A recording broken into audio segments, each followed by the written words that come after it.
Welcome to the Next Dimension Podcast, your portal to an extended reality. Every week we talk about the hottest topics in XR and let you join the discussion live on MRTV. And now, get ready for another exciting episode coming up.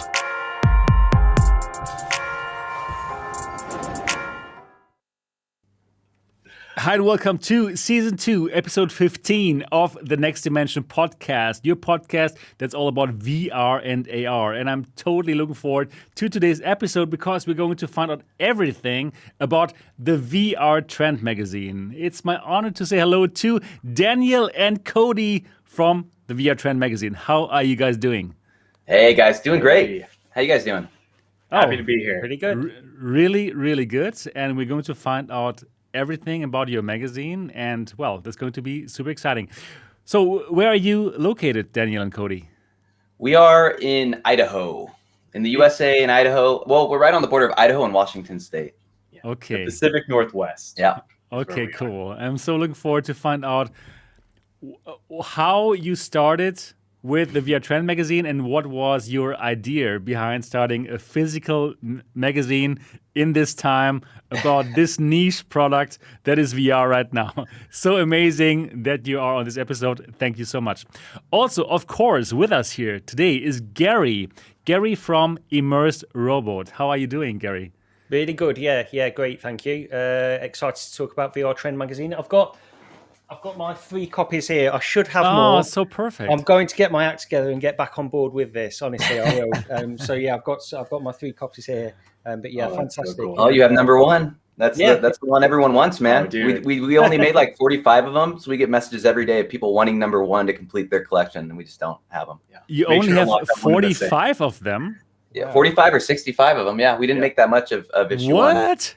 And Yeah. Gary has one of them. It's unbelievable. Gary, this is going to be worth so much money. Yeah. I'm Oh my delighted. goodness. Daniel and Cody, can I still get my hands on issue number 1? No. yeah, okay. All right. It's We're over. planning a reprint sometime. Yeah, we want to do a reprint soon. But hopefully sometime soon. We'll see how it all comes together. Will that Okay. devalue my 1 copy? That's the question. yeah, probably yes. Probably yes. It might be a slightly different version, just so your copy, keeps its legitimacy. Yeah. Wow. Yeah, for And our OG it's fans. what's the word? It's amateurity. It was the first magazine we did, so there's Okay. a lot of spelling errors in it. Actually, if you That's read through it with perfect, time, though. with the comb, Okay. That's perfect. Gary, you are rich right now.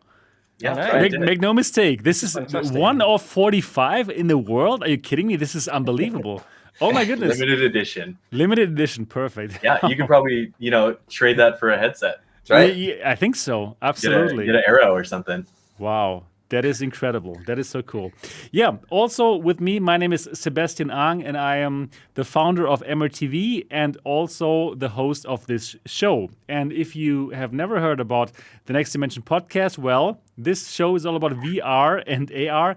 It is live streamed every Saturday at 9 p.m. Burden time, 8 p.m. in London, noon in San Francisco, 3 p.m. in New York City. And what time is it in Idaho right now? 12 o'clock noon. Okay, you're in PT. Same You're concept. okay, all right. Yeah, and this is also an audio podcast, so you can find us on Amazon, on iTunes, on Google, everywhere. And we would be really grateful, of course, if you would leave us a 5-star review on iTunes. So get out your iDevice, open the podcast app, and do leave us a good review if you enjoy this show. All right. And now, as we always do, we want to find out about your weeks. And first of all, Daniel and Cody, tell us a bit more about your life as VR Trend magazine founders. What is your what is your weekly routine, and how was your last week like? And in general, tell us how you started with the VR Trend magazine. We're going to talk way more about the VR Trend magazine in the end of the show, but give us a glimpse and an idea about how everything started. Okay. You want to know how it started, or you just want to know Well, a day in the life? let's talk about Both. this last week. So Yeah, we've been okay. pushing really hard for a Kickstarter. Right, So exactly. it just got funded last night, and we're super excited about that. So we're coming off on that on there. So we've been pushing pretty hard, getting that done while we're working on the next issue. Yeah, we went to bed last night. We were 53% funded on Kickstarter, and we have just today's the last day. I think we have maybe like 28 hours, 24 hours. I think it ends tomorrow morning. So I think really? Yeah, something like that. But so we were like, okay, we're at 50%, and we're kind of feeling a little, defeated in the midst of putting this new issue out and trying to get it all put together. And we did our cover reveal early this morning. And then we woke up this morning and we were 103% funded. And Cody texted me at like 7 a.m. and we were both just kind of freaking out. And it's been a good couple days. Perfect. Congratulations. And I will put the link to your Kickstarter down in the description of this video and also the audio podcast. So people who still want to join the Kickstarter will be able to. And I'm also going to put your link to Patreon there. And I can proudly say that I'm a new Patreon and I will get your next issue. And I'm looking forward to that. Perfect. Awesome. Yeah, it's really good. So tell us about the beginning of you making a real magazine, as in with paper. I mean, it's a bit crazy, right? It is, yeah. In 2021. Yeah. So we originally had the idea, and it was 2019. Yeah. Right. It was literally a month before the pandemic started. We were both working at a publishing company that did magazine publishing for the real estate. Right. For real estate? Real estate. Yeah. They did a real estate magazine to send to real estate customers. And I was working that job while I was also doing, the brand ambassador stuff for Facebook for their Oculus Quest 2, as well as helping out with some other VR projects. So, we've been interested in VR. We've been doing VR stuff, and we were just kind of sitting in the office and talking instead of working. And talking about our mutual love for like gaming magazines in the past. And it wasn't even a VR thing. We were just talking about like tips and tricks and Nintendo Force. I don't remember why the subject came up. And then, and then we just, I said something about, dude, wouldn't it be cool if there was a magazine for VR? And, we kind of started talking about that. And the first thing came up, the first thing we thought of was, well, no, maybe not the best thing, because it's a physical magazine in the middle of a pandemic about a virtual technology, like a really futuristic technology. So I put out a tweet on Twitter just to pick some brains, just said, hey, would anyone be interested in this? And enough people said yes, that kind of motivated us to just kind of take the next steps. So we started a Patreon, and we didn't advertise it anywhere. We were just in the middle of setting up, and we got a couple of Patreons right off the bat. Wow. And we were like, oh, dude, maybe there's people out there who, are around our age group who have that nostalgia for, the way things used to be with those old gaming magazines and stuff like that. And, maybe we have something here. So we pushed the Patreon out, and we got up to like, I think 63 Patreons within like the first week. Wow, that's incredible. Going to our first issue. And what's funny about that is we didn't have anything. We were like, dude, now we have to make a magazine now. We have no choice.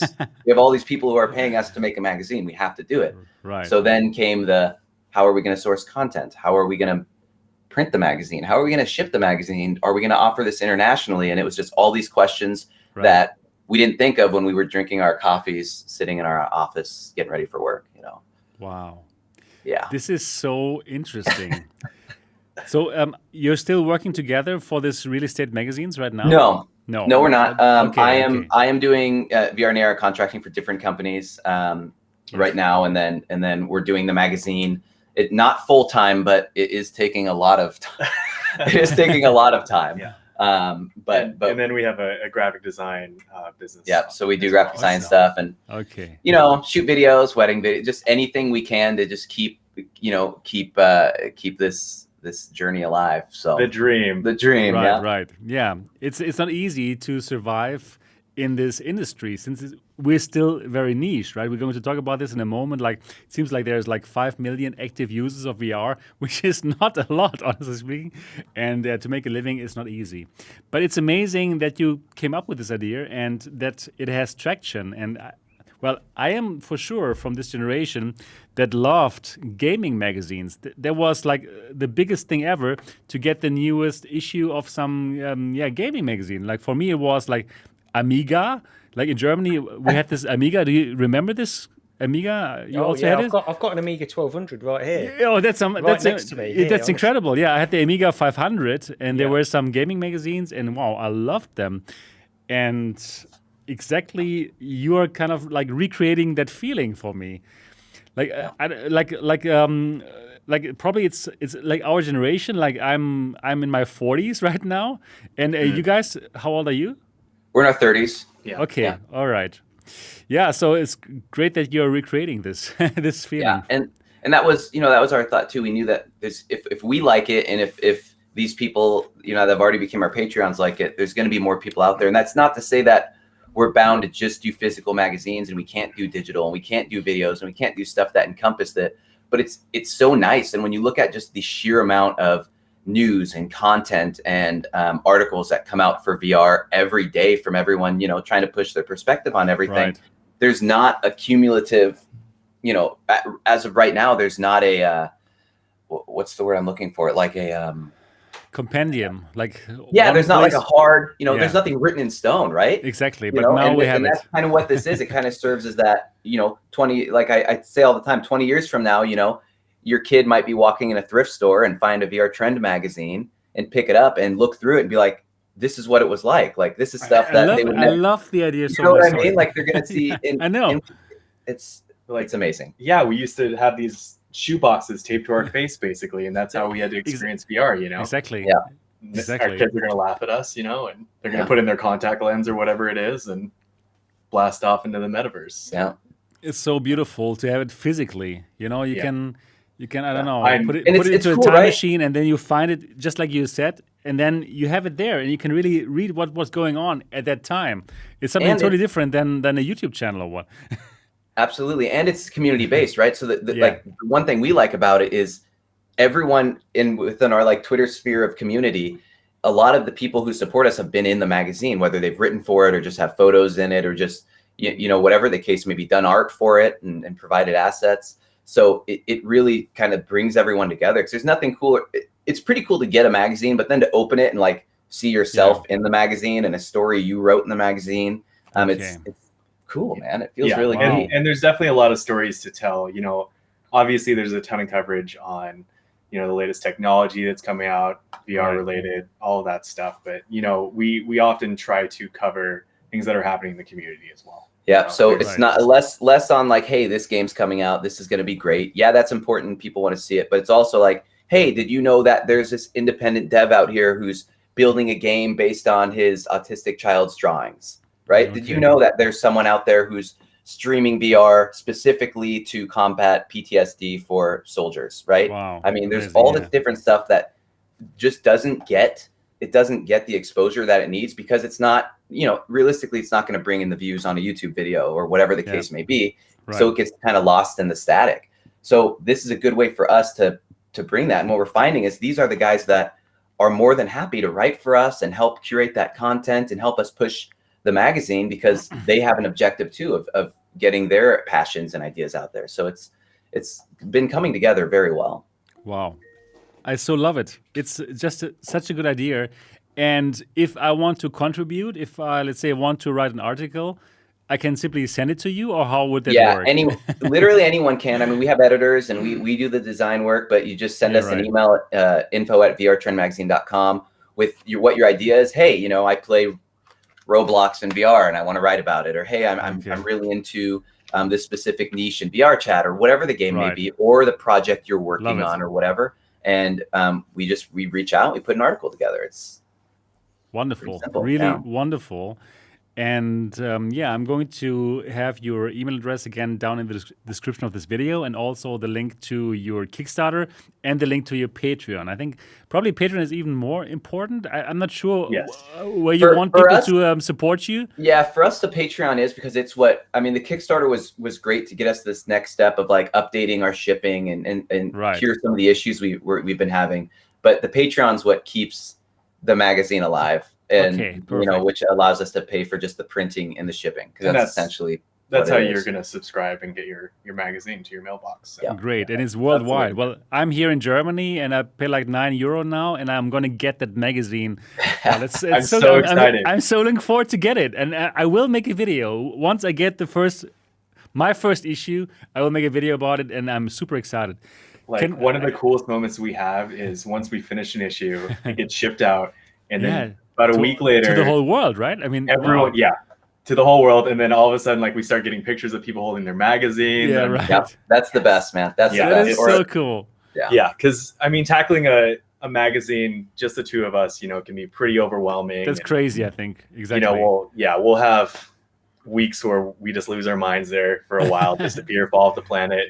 Finish it, and then you don't really hear anything for a bit, and it's just so exciting to recreate that moment that I know. And that week or two when it's shipping, you're sitting there like, oh, I hope everyone likes it, and I hope we didn't make a mistake, and I hope we sent the correct shipping lists out. Because we've been doing this for a year now. This is issue 7, and we're still learning the best ways to do things. Especially when you talk about shipping.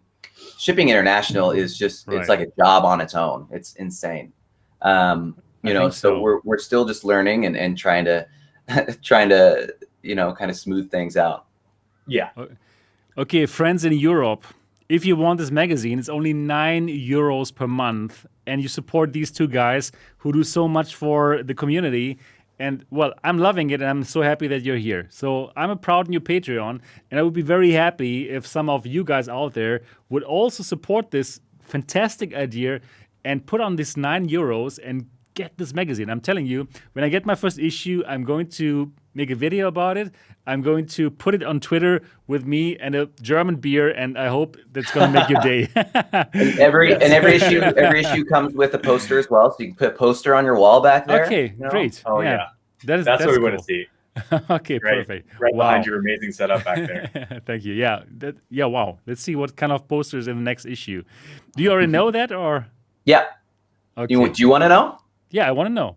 Okay, so we did our cover reveal this morning, and the cover for the magazine was an After the Fall cover. Oh, perfect. So we're going to have a segment on today. Yeah, we're going to have a segment on After the Fall in it, and a full spread, and an interview we did with some stuff in there. And then it's going to be accompanied with a nice poster as well for you to put on your wall. I love it. We should link you to the reveal trailer. We should play that, because I'm really proud of Dan. He made it, and it's pretty cool. It's 20 seconds long. But it's really neat. So cool. Yeah. So Daniel and Cody, thank you so much for being on today's show. We're going to talk more about the VR Trend magazine in the end of the show, but we're also going to talk about current stuff, and I'm looking forward to find out what you think about all the topics today. Yeah. Gary, how about your week? How was your last week? It was good. So one of the main things I want to talk about, first of all, is this fantastic little device here. I have it too. Exactly. I saw your video on it as well. So this is the Bobo VR M2 Pro replacement head strap for the Oculus Quest. And it comes with hot swappable batteries.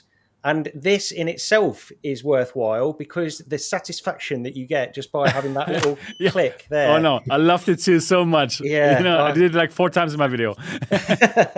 But yeah, so if you pick up this head strap, it comes with 1 battery included, and then you can purchase extra batteries.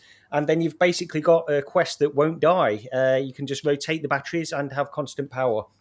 But it's really comfortable as well. I've got to say, in the video that I made for this on my channel, I wish I was actually a little bit more enthusiastic on it, because the more I've used this, the better it feels. It's so good. And my son's been using it a lot, and he says this is better for him than the Elite battery strap, which is the head strap I used before. Still a great head strap, by the way, that Elite battery strap. I know it's got its problems with cracking and stuff like this that people mine never mentioned. cracked. Mine was okay. But yeah, I mean, I think it's a fantastic head strap for anybody that's interested, and it's half the price of an Elite battery strap as well. So, I when I try certain things, I tend to. I'm not somebody that gets over enthusiastic too often about things like this, but this is a good one. This is a good one, so I can recommend it wholeheartedly. Yeah, it's fantastic. Perfect. Can you get it in the UK though? Like in Germany, we cannot only get it through Alibaba, like getting it from China directly. Can you get it in Amazon Co UK or? Not yet. I emailed them and they said same. they were getting stock into Amazon UK next week. Okay, perfect. This coming week. But since then, I think somebody has mentioned that now it's been pushed back to next year for some reason. What? I don't know the details of that. I know. I was shocked when I heard that. I don't know the details. I don't know if it's accurate. I got told it will be coming back in stock next week. So hopefully it will, but we'll have to wait and see on that. Yeah, so we're the lucky YouTubers who get stuff first, right? Like in Germany, totally, you also cannot get it. Like you have to go to AliExpress, and it's okay. You can get it from there. It costs 60 euros, right, or 60 pounds, and they will send it to you. But probably it's going to take a bit longer. Yeah, I'm surprised because they were pushing this pretty hard everywhere. I think they sent it to quite a few people, Exactly. and you would think that they'd have stock backed up to support that as well. So it surprised me if they've not got stock. But in the US, they have it. They had it on Amazon, but it was sold out directly. But it's really a good strap. Yeah, it is. Yeah, it's worth looking out for anyway. Either way. So yeah, I've been using that a lot this week. And the other thing I wanted to quickly mention, just while I'm on here, anybody that's in the UK and in the Leicester area, on the November the 27th, I'm going to an event at the Retro Computer Museum in Leicester, and I'm meeting up with Paradise Decay and another member of the community, Fluke Rogie. Basically, the Retro Computer Museum, it's a party that they have every year, and it's a fantastic location, not a huge place, but they have all of these old retro computers that you can play. And interestingly, relevant to VR is the fact that they have these old virtuality machines. They've got 4 virtuality machines to try as well. Yeah, when is it? Great. It's November the 27th for anybody interested. If you go onto the Retro Computer Museum website, you can book a ticket there. It's £10 to go. And I'm meeting a few people there, so it should be a good day. But yeah, I'm really excited to try it because you can play Dactyl Nightmare, you know, that old that old game there. And then they've got some seated pods as well, those virtuality machines as well. So you can play some they've got a biplane game and stuff like that you can try. I mean, I've got to be honest, it's an awful game. It's really bad, but you've got to try these things, haven't you? Yeah, of course. I mean, it was the VR of the 1990s. Exactly, yeah. Right? Yeah, and I've played, Fluke, Rogie and I, we've met there before and played a 2-player game of Dactyl Nightmare. So it's definitely worth trying if you get the opportunity to do that, just to see what it was like back then, running at all those few frames per second. But so I just very quickly wanted to mention that anyway. But that's pretty much my week. What about you, Sebastian? What have you been up to? Okay, yeah. Actually, same as you. I reviewed this device, this head strap, the Bobo VR M2 Pro, and the Bobo VR M2 had been my daily driver as a head strap before. I really loved it, and now it's even better because of exactly this, the battery. So I can also, just like Gary, recommend it a lot. And there's even like a bag for it, or how would you call it? Like, probably a bag, right? So where you can put it. They've got their own. Yeah, they've got their own bag, haven't they? Their own carry case. Yeah, right. Their own carry case. The C2, I don't have that, but I really want it because the only thing that holds it, back for me from being my daily driver is that I cannot put it into a bag, and I'm like constantly carrying the Quest 2 from my office to my home. So right now, I would still use the original Oculus Elite strap with battery because it fits into this beautiful bag, right? So I need this C2 bag. But other than that, this is really, really good. So I made a video about it, just like Gary. And other than that, I had a chance to try out After the Fall.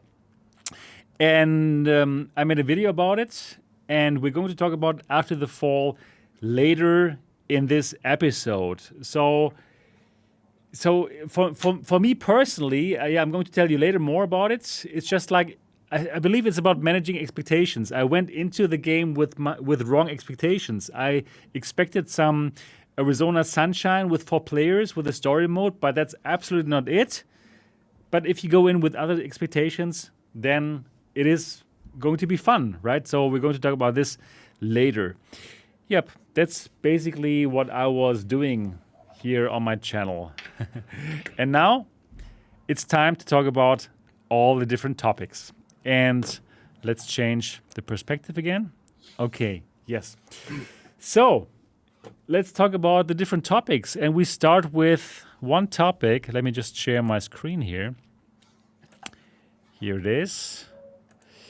And it's Resolution Games. Resolution Games estimating that VR has 5 million active users. And they base that on on their games and how often these games are played. And I believe this actually is a quite interesting number. So obviously more than 5 million VR headsets have been sold. Like the PlayStation VR itself has been sold 5 million times, but it seems like that 5 million people are actually actively using the VR headset. And I would like to ask Daniel and Cody, what do you think about this number? Do you believe that this is an accurate number? I'd be curious, and forgive me, I need to read the whole article, but I'd be curious to know how much of those are contributed to like VR arcades, right? LBEs, people coming in and just playing, some of the Resolution titles or whatnot. All right. No, I think it's the people at home who really have a VR headset at home. Yeah. That's a lot. I think that's a lot of active users. I mean, it's not a lot in the grand scheme of video game players, but if they mean active as in actively playing titles at probably every week can pick it up. Yeah, that's a good amount of people, I think. Yeah, and that's compared to what it was. That's 2 years ago for VR. I mean, there's probably 5 times the amount of headsets being sold.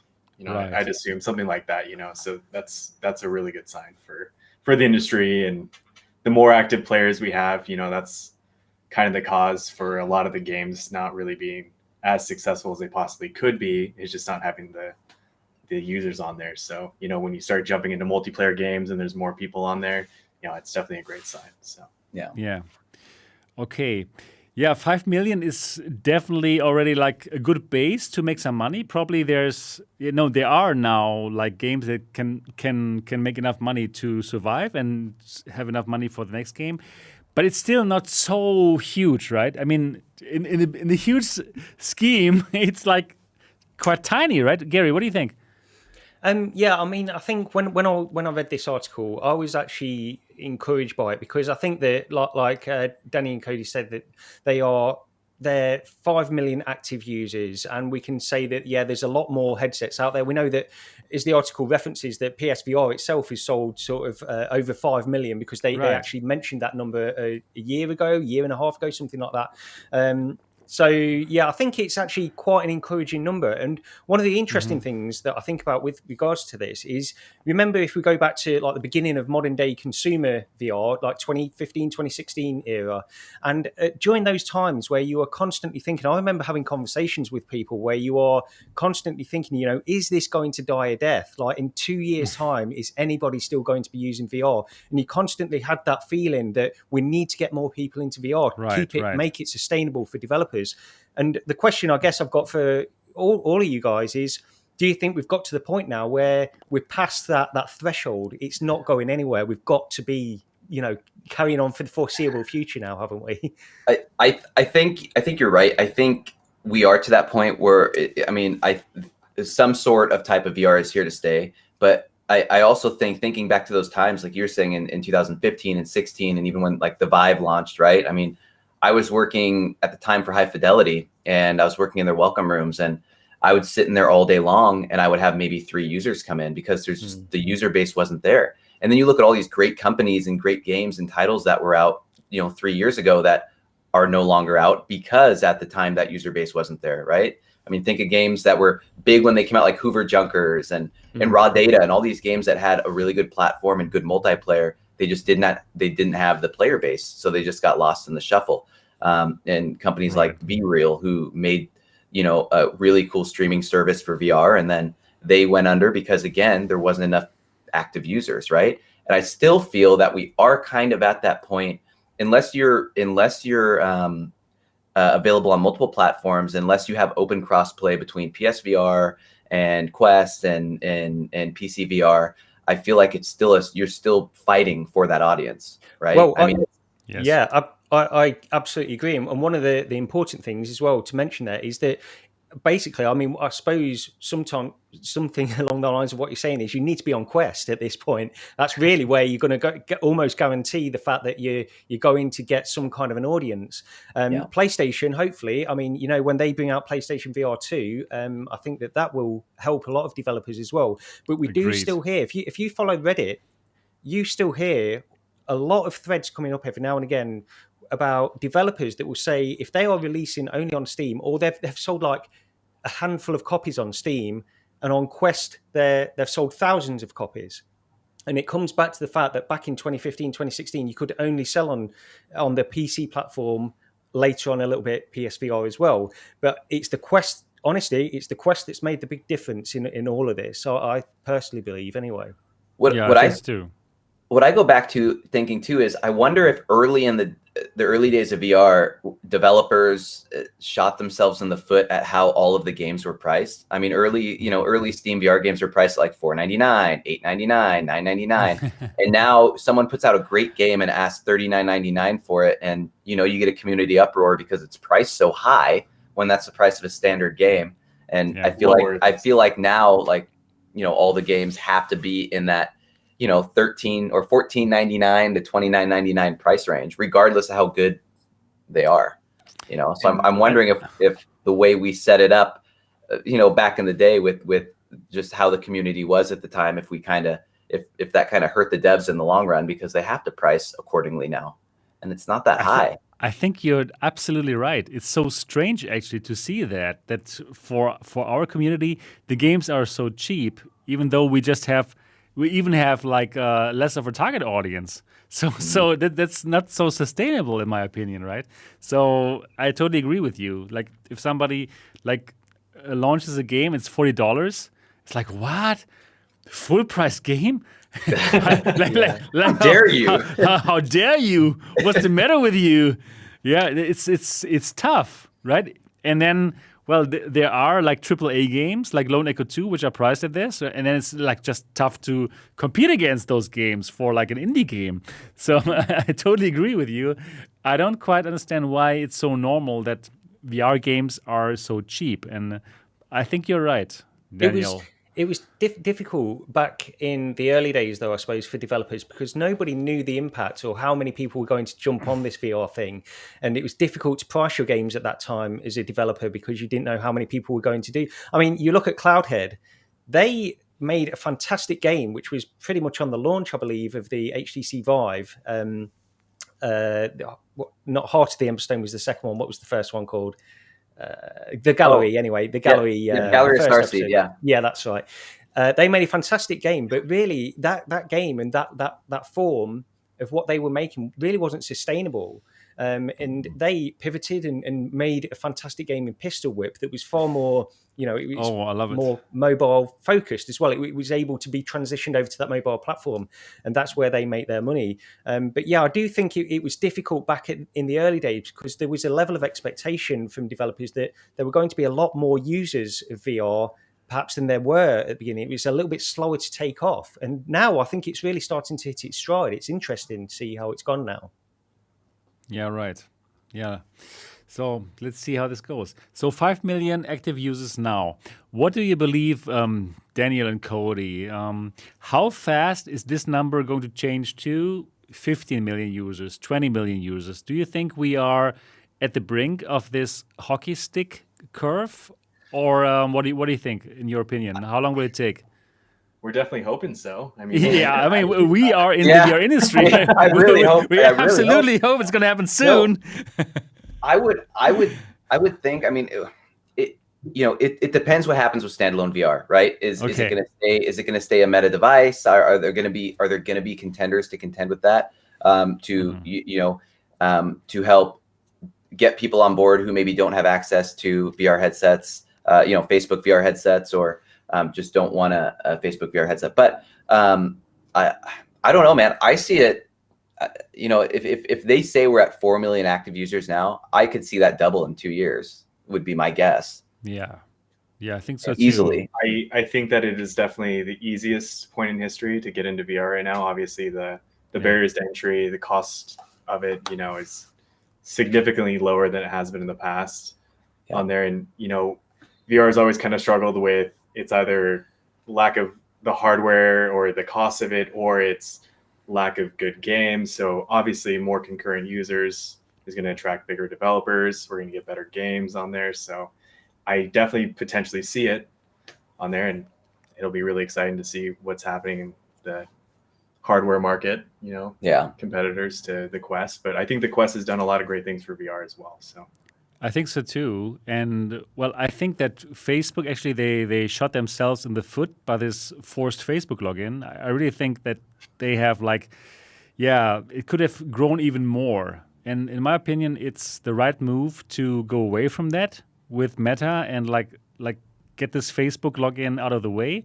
And in my opinion, they will have even faster growth without that problem. Like for me, I always needed to mention this on my channel because I really didn't like that part, right? But I think without this, it can even grow faster. What do you think, Gary? And then Cody, what do you guys think about it? Do you think that they're going to pivot from you don't need a Facebook login, but you're going to need a Meta login? And it's For sure, you need a Meta login. Right? But I sure. guess it will make people feel better that it's not tied to their account, even though in the grand scheme of things, it probably is. All right, in the grand scheme, I totally agree with you. In the grand scheme of things, you're totally right. You're totally right. In the grand scheme of things, it will still depend on Meta's business model. How will they make money? And probably it's going to be the same like Facebook, right? Mm-hmm. But for me, already it feels a bit better because I simply don't want my social stuff in my VR stuff. I simply don't want this connection. And that will help me personally to feel more comfortable with the Quest. Mm-hmm. What are your thoughts about it, Gary? Yeah, no, that's exactly the point, really. It's the fact that it's not tied. It's like I didn't want to... I came away from Facebook about 3 years ago, something like that. I closed my account down. Then all of a sudden, I've got to make a new account just because I want to use the Quest. So I don't really want to be on Facebook. So if I can just make a Meta account and not have it all tied to... where all my family reside as well, and all my friends from the far corners of history have added me as friends on Facebook. I don't want all that tied to my VR usage as well, and that's where it comes down to it. It's still at the end of the day, like you all say, it's the same thing really. They're still going to be gathering the data in the same way, utilizing it. It's what their business is built on, so they've got to do that. That's what they will always do. That's really what it comes down to. So I'm happier about that. I'm happier that it won't need a Facebook account, and I can delete my Facebook account again. And from my understanding, one of the major motivations for them doing this is just breaking into the enterprise. That makes sense. More because you really can't have people at your work and you buy these headsets, and now all of a sudden they have to sign into their private Facebook accounts, and so I don't necessarily know if they're worried about people's reaction to privacy and all that, or more if it was just a business move. But that will help. I mean, there's plenty of enterprises. I mean, we've talked to tons of companies that we've been working with that it makes sense for them to utilize the Quest, but because of the Facebook logins, they can't. Right? They can't do it in the workplace. Right. So by getting rid of this, it's going to open up, I think, a lot more possibilities to who can use the Quest and what they can use it for. And it's going to help people who are relying on Quest applications and that sort of business model in the future. So it'll be a good thing once it's out there and people know about it and it is accessible. It's not going to hurt. That's for sure. Yeah, agreed. And I really liked what you've said in previous casts as well, Sebastian, about instead of Facebook forcing you to have the login, just developing a superior product that is going to steer people towards that direction, I definitely feel like it was a fail PR wise for them to handle it that way. So a company that has that much money, you think they would have rolled it out a little bit better. You would have thought they would have foresaw that people wouldn't like the Facebook login, and they must also have known at some point they wanted to go into this business kind of route, and people wouldn't have wanted their work usage being broadcast on their social media accounts in Facebook. And it's interesting that they didn't. It's almost if they were at that time they were completely oblivious by how their name is not a great name. It's like, why wouldn't you want your everybody loves Facebook, surely? Yeah. And now all of a sudden it seems to have clicked for them. It makes more sense. Yeah. Like with because they had the Facebook branding and the Oculus branding, and it was like, what does Facebook really have to do with Oculus? And now the Meta rebranding makes a little bit more sense when they're going to tie it all together. Yeah, I remember when I got on with Oculus for the Oculus 2 launch. Halfway through is when they transitioned and changed everything to Facebook Reality Labs, right? So then all of our papers and all our trainings went from Oculus to Facebook Reality Labs, and it was super confusing to be like, okay, well, who's actually in charge of what? Like, who are we anyway? Yeah. I think it's a problem of Facebook that it's really ruled by Mark Zuckerberg, and Mark Zuckerberg really thinks Facebook is an amazing name. I mean, he built it from the ground up, and wow, it has been an amazing story. But it seems like there's nobody to tell him, like, hey, Mark, Facebook doesn't have the best name. He's like the emperor, of this company, and he has the full power. And that is a problem. That really is a problem. But it seems like somebody delivered the message. Okay, with that Facebook branding, it's not going to work on the long run, and it's good. I really think now what they've did with Meta, I think that everything is very smart, and they're probably going to be very successful with it.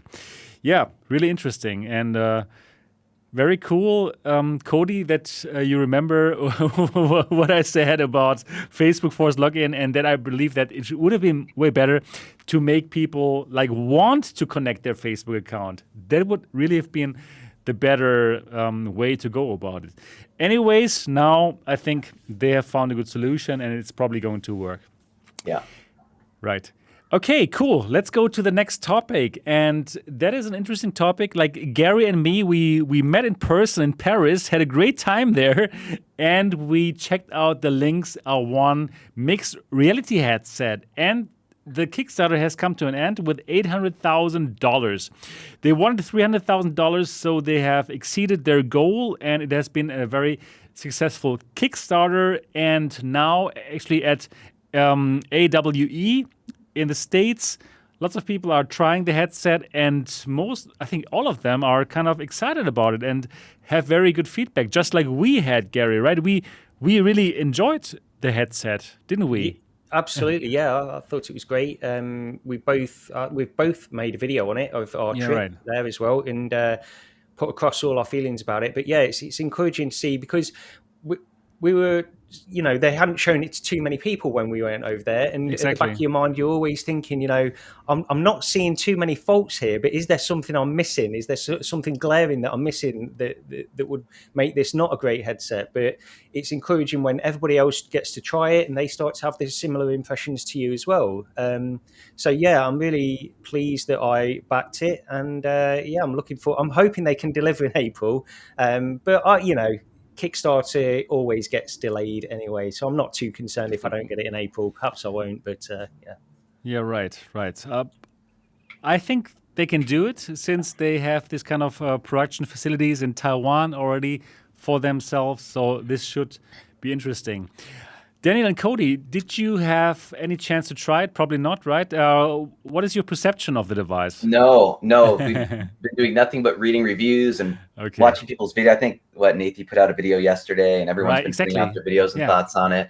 And it looks amazing. I can't get over the lenses. I can't imagine what it's like looking through them, because the shape of them is just that. Yeah. It's so crazy, right? It's so crazy. Yeah, I don't get it. Yeah, it's so crazy. It's crazy. It looks like a diamond, right? It's like shaped with there's 4 quadrants. Yeah, my brain doesn't understand how there's not distortion or I don't get it. So that's exciting. Math. Math. I also that image you showed at the beginning, how it's a see-through headset. Dude, I just want someone to make a cover like that for my Vive Pro or for the Oculus. I don't know why that doesn't exist.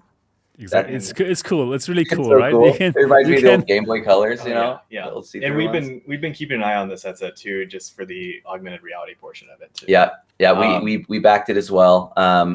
Just being that love we it. have Amazing that you backed it assets in too. a magazine for AR stuff. So Perfect. backer 23. Wow, like that's cool.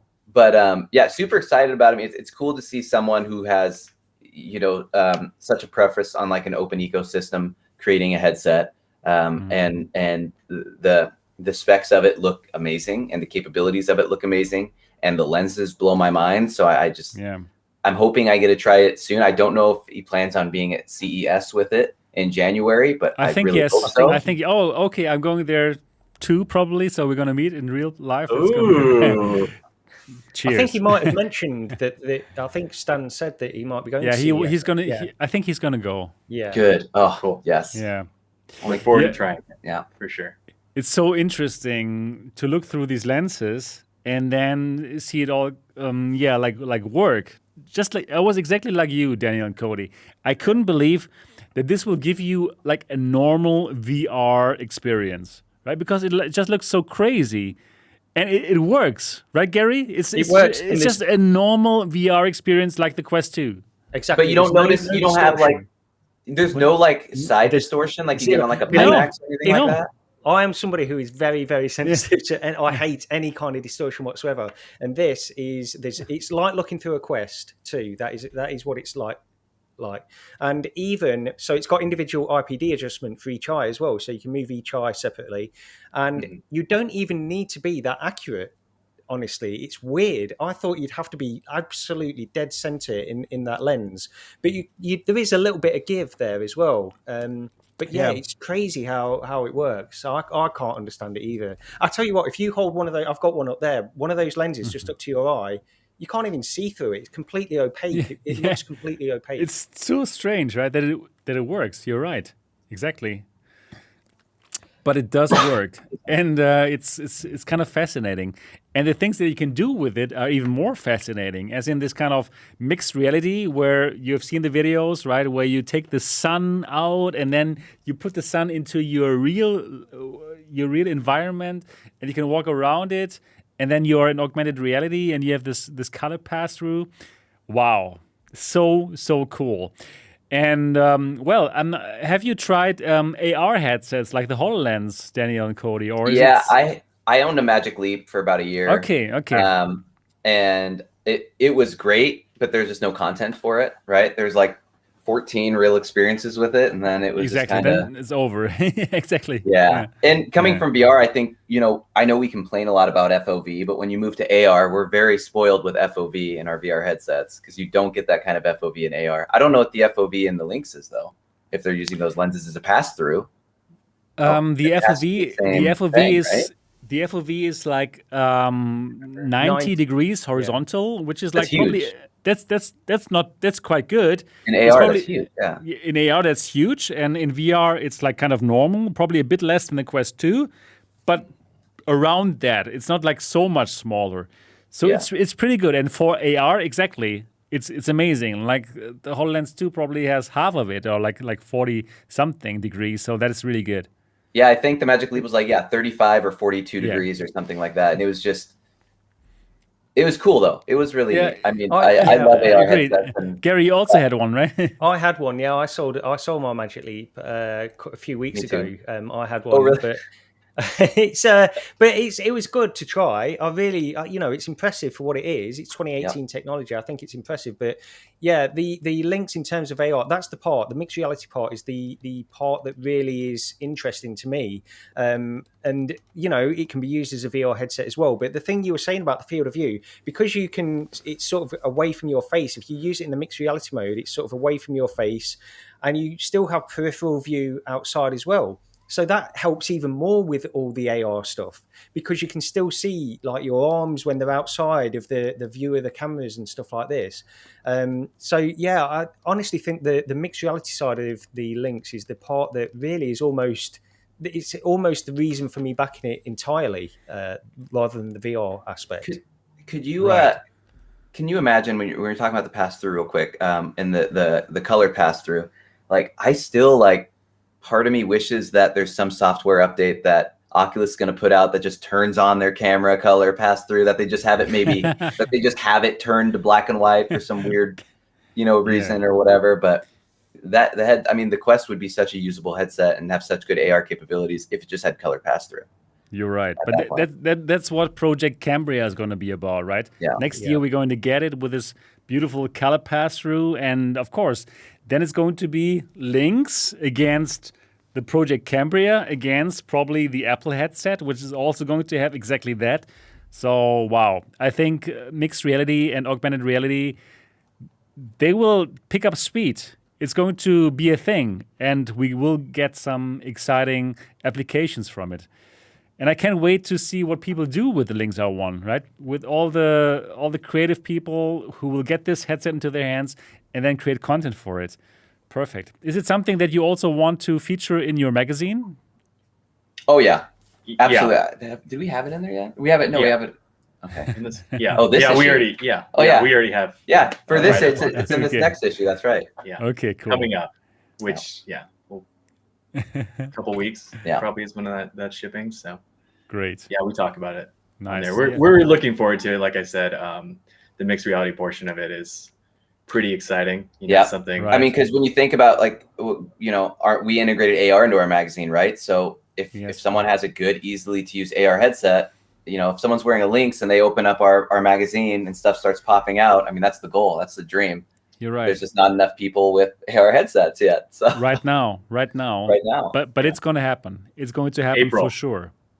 April, yes. April. And then there's going to be the Facebook one or the Meta one, and then there's going to be Apple.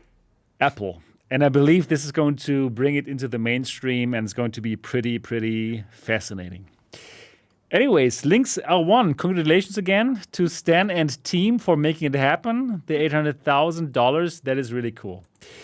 The next smaller topic, it's Medal of Honor, Above and Beyond, coming to Quest 2 next week already with cross-buy.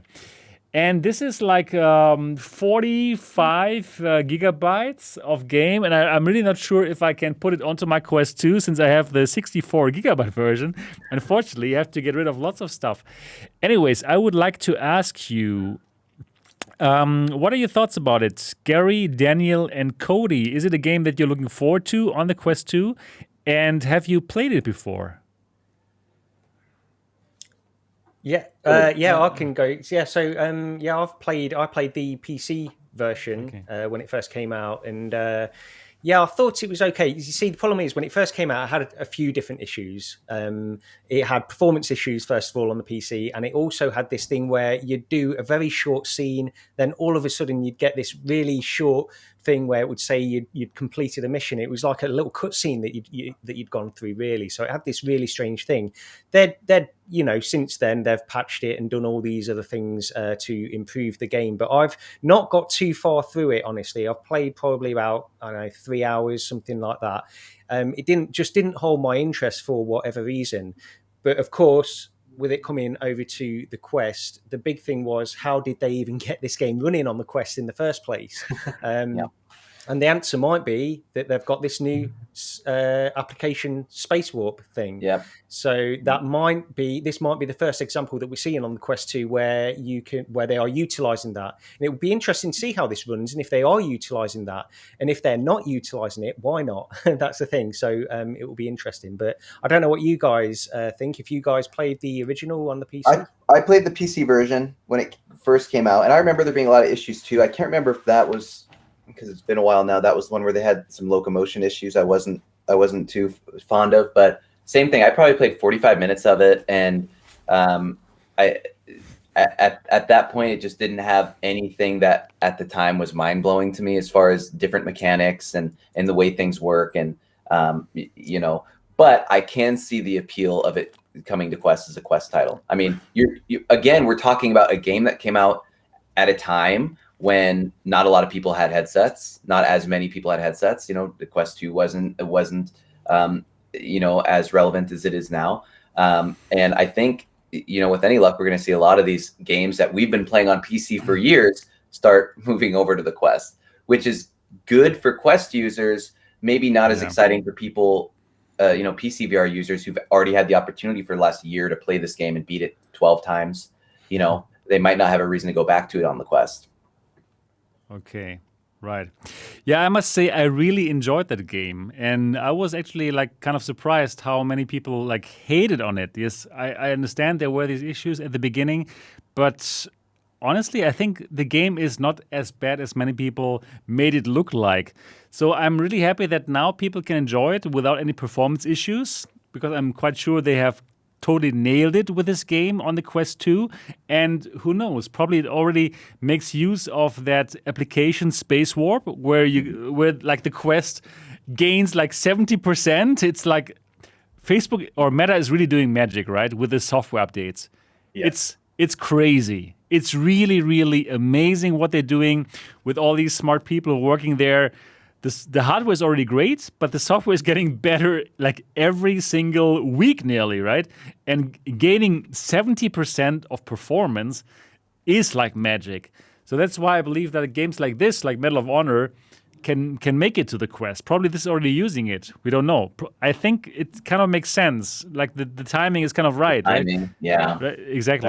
That'd be really cool to see kind of the first iteration of the technology. Exactly. Seeing how it does work. Yeah, Exactly. if they're saying it's as easy to implement for developers as they're saying it is, then that could be huge for just already games that are out now that are struggling with fidelity and that sort of thing. I mean, there'd be no reason not to implement it, even if your game runs fine. Why wouldn't you implement it at that point anyway? You could stuff in some higher res textures, shadows, stuff like that in there. So if it is the first one to use that application Space Warp, then I'll be picking it up just to try it, because I want to see the difference. Because it's supposed to eliminate the artifacts you get on the PC, like the asynchronous Space Warp. You get that blurring with the as you move controllers in front of you, you'll get that blurring. This is supposed to allow better, because it relies on different data. It's supposed to eliminate some of those artifacts. So I'd love to try it just for that. We've not seen that application Space Warp being used in anything yet, as far as I know. So yeah, exactly. I wonder if they could utilize that to get VR chat running good on the Quest, where you're not running it at a Quest version. That would be absolute game changer. Yeah. That would be. If you could have the full VR chat experience on a Quest, that's. Do you know? I wonder about this, like on VR chat, because it seems to be more. I've looked into this a little bit with VR chat, and it's a problem. It is a problem on the Quest, but I wonder if it's more just to do with sort of network latency and things like this, and synchronizing everybody rather than the actual engine being. Because I believe it's built in Unity anyway, but it's sort of the network behind it that seems to be causing the issues with VR chat. Yeah, it's you trying to load in everybody's polygons and avatars at any given moment and that sort of thing. And so, I mean, it makes sense. Yeah, it'd be interesting, because there's a lot of other social VR things that do a better job than VR chat, but VR chat is the biggest, so I suppose that's going to suffer from the problems more. But. Right. Yeah. Anyways, cool that the game is coming to the Quest 2, and probably we're going to see other games like Lone Echo 1 and 2 coming to the Quest. That would be really cool, and I hope that more people can play these games. But with 70% more performance, probably this could happen. It's huge. It's really huge. It's a big deal. Unreal. Yeah. That's game changer. And Meta is just kind of casually putting out these amazing updates, which you're right. It's pretty neat. Yeah. Yeah. Regardless of how you feel about the company. Exactly, Cody. I must admit it, right? I'm not a big fan of this whole thing, but they are doing an amazing job, and I must admit it too.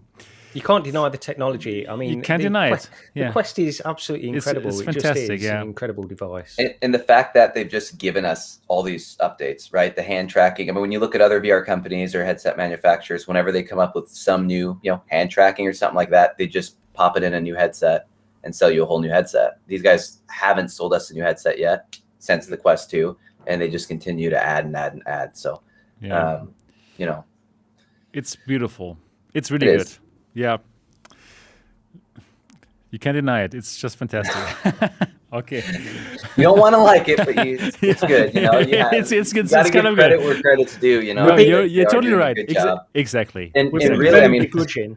from people like us who rely on VR users and you know, Yeah. content creators and that sort of thing. I mean, Of course. we owe a lot of our visibility to the Oculus and Absolutely. Facebook, unfortunately, you know. So Absolutely. but yeah, it'll be interesting to see. What I'm excited about is, like, you know, Resident Evil 4 came out and it was, I thought, a great game. And, you know, are games like that going to backtrack and add in this space warp, and then it's going to be an even better game? Because I thought visually that was probably one of the best looking games that I've seen on Quest, not utilizing, you know, anything specific. So right. But anyways, I would be very happy, and it would be good for our industry if there was a competitor. You know, if HTC or whatever company came out with a competitor that could actually compete with it, because then it would make Meta even better if there was a competitor that could really compete with them. The Flow had me so excited. The Vive Flow had me until so you tried excited. I was like, this is it. It's going to be Steam tracked. It's going to have controllers, 6-stop. It's going to be slim. It's perfect. It's going to be everything we want, and it's going to be a standalone. And it didn't happen. It's like I just you have to think that these companies know their audience and know what everybody wants. You have to believe that. So, but not HTC.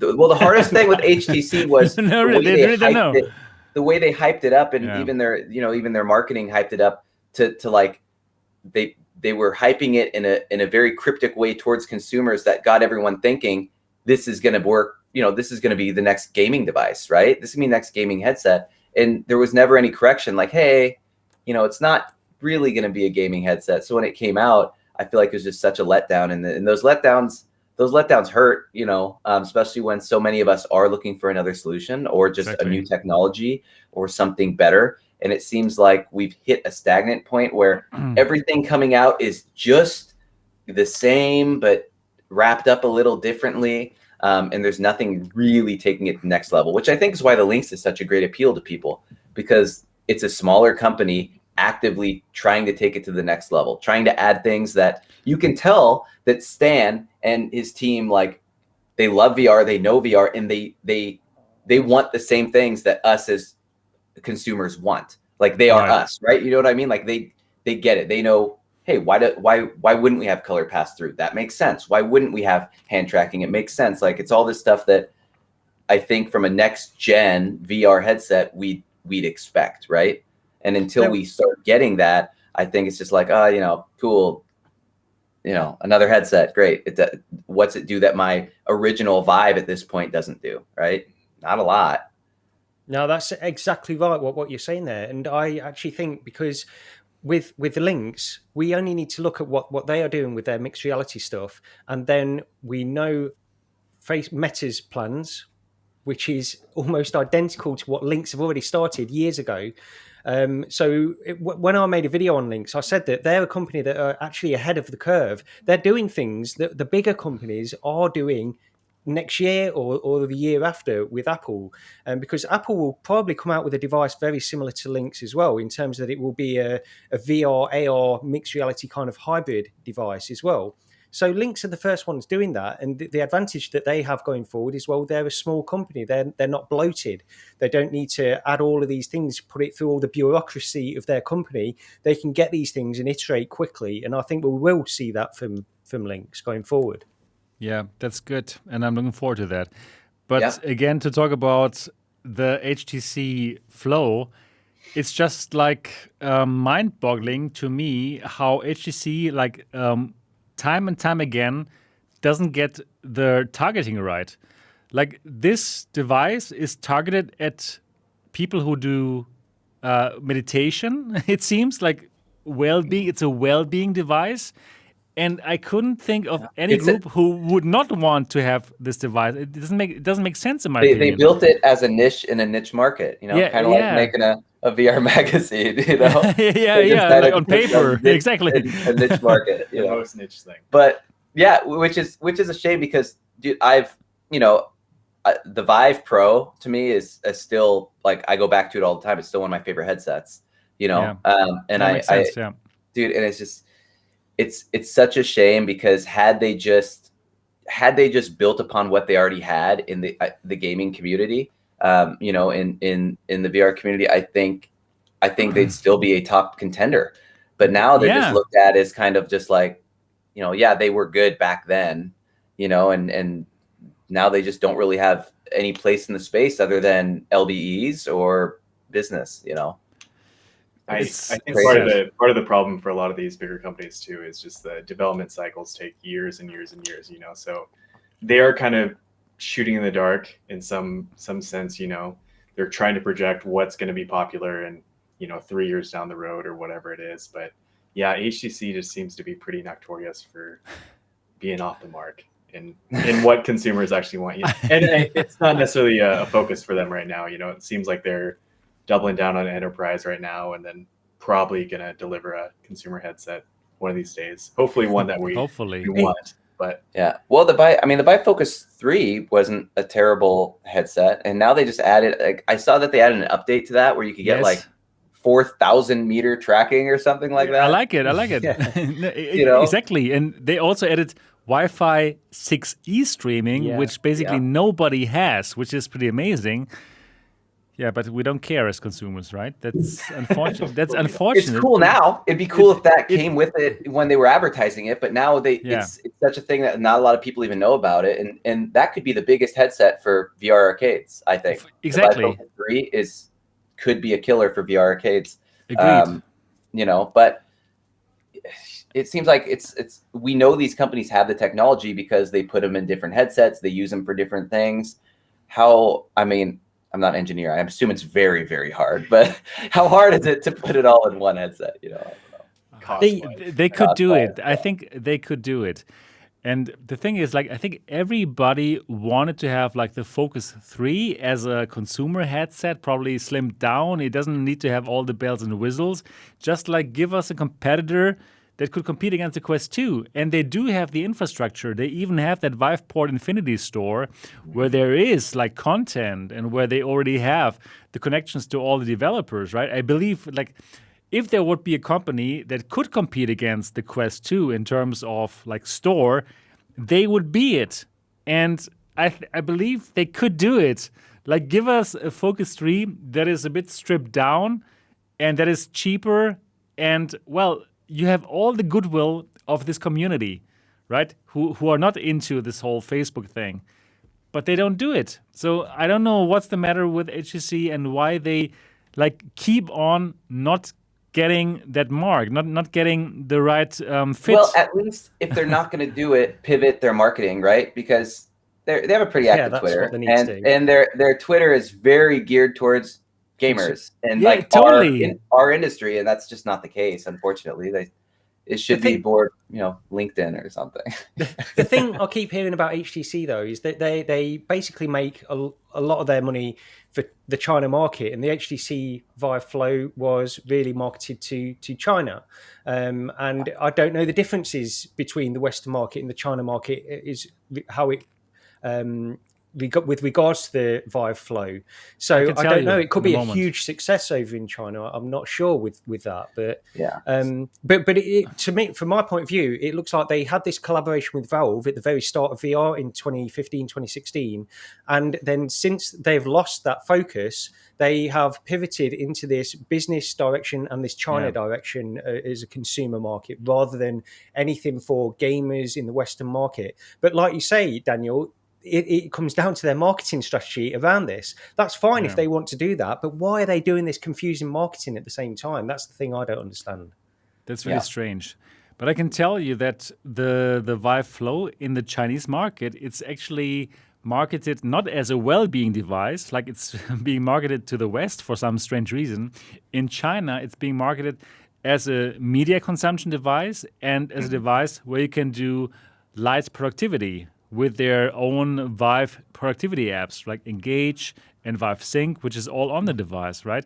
So it's strange that for the Western audience, they think we're all meditating, which is like super ridiculous. I don't even know people who are meditating, and then who would put the thing on the headset on their head for like $500. Doesn't make sense. Especially when meditating's supposed to help you get grounded with your reality. Why would you want to? Yeah, I don't get it. I think it's so off. But the device itself actually is not bad. Like for streaming my Android phone, it's great. Actually, it's really good. They have a nice pancake lenses. It doesn't look bad at all. It's like probably Quest 2 in terms of the quality, and it's not bad at all. Just like those 3DOF controller scheme, it's bad, really bad. Like if you want to play those apps that they have and those games, they are all from the 2016 and 17 from that Oculus Go area, the 3DOF area. That doesn't make sense. But they could be more successful if they actually used hand tracking, because they do have those 2 cameras, right? And I know that they're working on it, and hopefully they're going to be successful with implementing it. But it's just tough, unfortunately. Yeah. Well, what about like the Pico Neo 3? Like, I wonder why that's not. This one's good. I hear nothing but good things about that. This is great. Is that not available in the US? Is that why it's just not a? It is. I'm not sure. In the West, it is. I mean, in Europe, it's available as a business headset. So you can get the Pico Neo 3 Pro, which is like €600 or so, and it's perfect for enterprises. It's just like the Quest 2, but without Facebook, right? It's great, and it's just the Quest 2 carbon copy. It's really the same thing, which is fine. Yeah, it's fine. It's exactly what the people want. So they've done a good job with that. Yeah, right. So they are doing a pretty good job. Now let's get to the next topic, and it's also about like a company where we had hoped that they would give us like a competitor, but then it seems like in the end it didn't work out. And we're talking about the DecaGear One. And let's have a look at it. So this is the DecaGear, and they announced it last year, and it seemed like this is going to be the perfect headset. They said it's going to cost $450, and it has this Reverb G2 kind of resolution. It has inside-out tracking with better controllers. It was wireless. And it also had this kind of cameras that would do inside-out tracking, but also face tracking, mouth tracking, and basically everything that the hardcore VR gamer would love. And only $450. Unfortunately, then we didn't hear from them again for a long time, and they kept on delaying the device. And unfortunately, now they came out with this piece of news, and unfortunately, it seems like that the project is kind of dead. Yeah, let's call it like this. It seems like it's dead. They say they're going to pivot, but honestly speaking, it seems like it's over. So let me read some part of their news article. So it's about the shortage of the consumer electronics markets, and they say even if we solve the financial issues, as in get the money to produce the device and produce the headset as is, its current price is $700.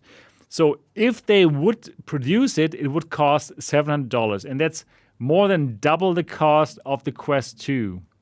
And we don't want to sell expensive hardware, as high prices cripple VR growth potential. Exactly. So basically they came out and they said like, okay, we're going to make a cheap headset, a headset that only costs $450. They can do it all, but now actually they can't. So reality got them, unfortunately. Well, and what sucks about double reality is I would pay $700 for that headset. Oh man, yeah, exactly. It's still not a bad price for a headset with those capabilities. So I agree. I totally agree. But the unfortunate truth also is that with that super subsidized Quest 2, Facebook has killed lots of competition. And they have really just made the market a different market, right? Where people think, a headset shouldn't be more expensive than $350, right? So that's the other part of the medal, like, yeah, it's great that it's so cheap, but on the other hand, it kills competition. And they also write about this in their article. So even at $700, we don't have a sustainable business model. Well, that part is on them, right? They should have known that before. As once you guys get the DecaGear headset, you will buy content on Steam VR, and Valve are not splitting their store revenues with anyone. Okay, yeah, that's a reality. First and foremost, we're not stopping. We're here working. We have invested a lot of time, resources, passion, and money from our own pockets in this venture. And we have pre-orders from 10,000 members of the great community. Wow. That is actually interesting that they get so many pre-orders. Wow. So what now? It's time to pivot and change the direction that will allow us to build a future in VR towards an open ecosystem. It started with the inability of device makers like us to compete with ecosystems such as Facebook, but this is true for content publishers as well, because they are bound by the rules and restrictions of the host ecosystem, dictating what content to publish and how to monetize it. Epic Apple case is a good example. Yeah, wow. So let's find out what they want to pivot to, yeah? So similar to the situation in the mobile web where we can choose between App Store or Play Store, we will soon see a few mega corporations corner the XR market through controlled ecosystems. I also don't think that the current status quo where Facebook allows using their headset with Steam VR will continue for long. It is serving a purpose for now. We think that we managed to form a solution, and I will share more about it here during next week. Okay, so they seem to have an idea about how to solve this problem, and we're going to hear about it more next week. So I must say I'm honestly sad about it. Like, I have interviewed the team, and I really loved that interview. It really shows that these guys are passionate about VR, and they really want to make a difference, as in showing that a piece of hardware can be built by a small team and that it can be different than the Facebook model, right? Like, as what privacy is concerned, and they can still get it out for $450. And unfortunately, the reality is no. Right? The reality is no, especially now because of the crisis and because of there's this kind of chip shortage. It's simply impossible for them to put it off, and I'm really sad about it. What is your feeling about the company and what they try to achieve and moving forward? Daniel and Cody, what are your thoughts about DecaGear One? So it sucks that it's not going to come to fruition because it was a great vision and a great headset. I think people started getting the feeling when the Deca Move came out and you stopped kind of hearing about the DecaGear altogether, which is sad. And, you know, I didn't know they had 10,000 pre-orders. What happens with those pre-orders? Are those people who paid already for a headset? They paid $10. Okay, that's it. Okay. Yeah. That's insane. But yeah, that sucks. And it sounds like what they want to do is pivot to create, you know, a springboard, maybe not springboard, but an ecosystem like, you know, like Steam or Viveport or something, just another place to house all of these games, or SideQuest. You're right. Yeah. You know, which is okay, I guess, but is that really what we need? Are developers really struggling with finding a platform for their games right now? I mean, I know there's developers that can't get their games into the App Store, but it's pretty easy to get your game on Steam or onto SideQuest or onto itch.io or onto the already many other, you know, platforms that exist. So I'll be curious to see what they're going to see, but I wonder how it's going to, you know, what would be my reasoning for using it, I guess, you know, right. Especially when like you build all this confidence in a company. You're like, okay, they're going to give us a headset. First of all, it's the coolest looking headset ever. It is. You know, I loved it. Really good looking headset. And then it's like, okay, well, we didn't get that. You gave us the DecaMove. That's cool. Thank you. And then you released the phone app which is cool. Thank you. But like the DecaMove gave us hope, you know, because they actually delivered on it, and like people were really excited about it, and we're like, okay, well, let's, you know, let's see what Deca can do. And it's really disappointing for sure. Of course. But it is like you said, like you said, Sebastian. I mean, they're competing. Look what they have to compete against. Yeah, it's so and how tough. can they? I mean, they built their whole spiel around it being a high class, affordable VR headset, affordable VR headset that gives you all the stuff you want in a $1,200-$1,300 headset. And with the chip shortages coming at the time they did, and with Meta controlling the market like they do, I mean, it makes sense. How they didn't see this happening a year ago, I don't know, but yeah, I mean, it's a shame. I pre-ordered it, so they've got my $10 anyway. The thing is on this, so it says that the pre-orders, so they've got pre-orders for 10,000 members, and then it says that they target the end of 2022 for a limited edition DecaGear. Exactly, So does that mean that those pre-orders will be going through for that 450? They're going to take that hit, or does that not mean that? I have no idea. The other thing with regards to this, when they talk about this, even with this $700 price point, they still won't have a viable, sustainable business. And then they point to Valve and Steam taking a cut and not sharing that cut from developers with them. So it really seems that what they want is their own store where they can take a cut in order to make it sustainable. So that's really... Perhaps that's what they've got planned to announce next week. I don't know. But to me, it seems like rather than being a hardware company, they probably need to pivot into a hardware and software company, a platform company, to get that sustainability for their business. But so it's tough for such a small startup, right?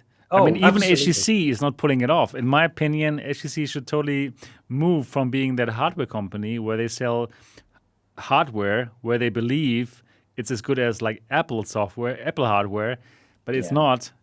They should pivot to being more like of that platform, and where it's more about their Viveport Infinity store. Which makes sense, but I mean, how many people do you know, Sebastian, that use Viveport? I know not one. I know a few. Like in my community, there are a few people who use it actually, because actually the Viveport Infinity is not so bad actually. Yeah, it's pretty good value. I don't use it, but I've heard from people. You know, there's a lot of content on there for a Netflix kind of subscription. But after the fall, it's going to be there on day one, for example. So there is some stuff, and you pay like that's $15. Exciting. But why don't we hear that from their Twitter? We're too busy meditating. Daniel, you're right. So wow, HTC really has to work on that. And you know, their mission and what they're trying to do, if this is what they're trying to do and pivot into, it's going to be tough. You know, with bigger people getting into the game as well. You know, we're talking about like Apple and things like that. You know, that's only going to further divide the market, and that's always kind of been an issue in VR. Just everything has been not segregated, you know, between not the just different that. platforms. I know 3 other companies right now that are trying to build storefronts, you know, for VR developers. You know, whether that's games on a platform where you can buy with cryptocurrency, or whether that's, you know, companies that are doing literally that exact same thing, saying, "Hey, developers, we will give you a platform to distribute your content on." Blah blah blah blah. I mean, there's so many people jumping to that market too, and it's going to be the point where I mean, it's not going to be App Store and it's not going to be the Android store and Apple store. It's going to be, we're going to have 15 different stores to choose from that we're going to have to jump through, and then we're going to have to download, you know, our Epic launcher and our League of Legends launcher and our whatever launcher. That's true. But what's the alternative to that? This is the thing I keep going back to. Like Steam, everybody. I mean, I'm the same as everybody else. I want everything on Steam just because it's convenient, and as a consumer, that's really all I want. But really, what I'm doing by saying that is I'm saying that these other companies don't have a right to their own store and get all the benefits that Valve get from Steam. And I think in the long term of VR and where we are, we could very easily, if we're not careful, we could very easily end up with a Meta store being it, and that's the problem. And I honestly believe it's very difficult to set up a store, and this is the same problem Lynx. It's not even a problem. They're aware of it. They're working on it. But like you said, Daniel, there's companies that are trying to work on their own platforms, trying to work on their own stores, and everybody's trying to do their own thing in order to make their businesses sustainable. I don't blame them for doing that, but at the same time, it's and in fact, I think we should support them for doing that. But it's a very difficult thing to get people on board, consumers and developers. Right. Yeah. No, 100%. Like, if that's a very realistic future that you're talking about there, Gary, in terms of it being meta dominated and, you know, not only controlling all the games, but then they're talking about breaking into like their metaverse, you know, and having, you know, any company control basically like the next iteration of the internet is just scary, you know, in itself. So if they dominate the game market, you know, it's I don't think it's going to be a great thing in terms of totally agreed. Yeah, just very quickly, we did get a comment there as well. V-Read Mill, Apple VR and PSVR stores. So that's a great point to bring up as well. So Apple won't be put off by a Meta store, solely Meta store. Apple will do their own thing anyway. PSVR, I see that, but I see it as a completely different market anyway. With regards to that, that's not in competition with Meta. PSVR is not in competition with Meta, what Meta are doing at all, in my opinion. Mm-hmm. Oh yeah. I could, I'll leave it at that. Yeah. Let's see how it goes. Anyways, it's a bummer though. Yeah, I think a lot of people were rooting for Deca for sure, especially just the way they came out. You know, like this is what we're gonna do, and they were nice guys. Actually, the community is behind them and got their backs, but yeah, they simply cannot pull it off because it's just too tough. So anyways, let's see what kind of announcement they have next week. And dear Deca team, if you're watching this right now, and I know you're watching this right now, I would absolutely invite you to come on next week to talk with us about everything, like how it didn't work out with the DecaGear One, and how you still plan to sell it, because I know that lots of people put in the $10 and they probably still want to get the device for probably even $700, right? Like probably Daniel would pay $700. I would buy one. I think it's the coolest looking headset out of any headset. It is. I just want to wear it. Most importantly. Agreed. And also recently they put out some pictures of a new controller. So just tell us about it. Just come on the show. You're totally free to join us next week, and we would love to hear from you directly about all the hardships that you have to face and everything. And we would love to hear directly from you. So dear Deca team, this is an invitation for next week. Come to the Next Dimension podcast and simply tell us about it. Okay, let's go to the next topic. And that topic is interesting as well. And let me just share my screen with you, and hopefully you can see it. So I was able to play After the Fall. And we had been waiting for this game a long time. Actually, I played it for the first time in 2019, like 2 years ago, on Gamescom in Cologne here in Germany. And when I played it at that time, I was totally blown away. Fantastic. So, zombie shooter with 4 people, and 4 people co-op and just killing the zombies. And now they're going to come out. They're finally going to launch the game on 9th of December in this year. So about a month in the future, only a month away, and you will be able to get the poster in the next magazine, in the next VR Trend magazine. I'm really looking forward to that, actually, because I think their art style is really beautiful. So I had the chance to play the game, and I must tell you, I think I went into this game with the wrong expectations. So I also told this in my video that you're seeing right now. I thought this would be like Arizona Sunshine in the snow with 4 people, as in like a story. But then when I played it here with the team from Vertigo Games, actually it was totally not. This is Left 4 Dead. right? So this is really like a shooter, a straight shooter. There's not much of a storyline. And you are there with 3 friends, and you're simply like slaying those damn snow zombies. And that's the main thing what it's about. So you are in that safe house in the beginning, and it's like a safe house with 32 other people that you probably don't know yet, some players. And it could be also your friends if you invite them with friend codes, and then you team up, and then you go for these harvest runs in these levels that are 20 to 30 minutes long, like linear levels, like bigger levels. But it's not like it's a story mode. It's just like it's basically what Left 4 Dead gives us with 5 levels. So yeah, so honestly, like my expectations were not met because I was waiting for that story game. But probably people who go into this with this kind of Left 4 Dead attitude and they want this in VR, they are going to get it. Yeah, so what are your thoughts on whatever you have heard from the game so far, Gary? Let me ask you first.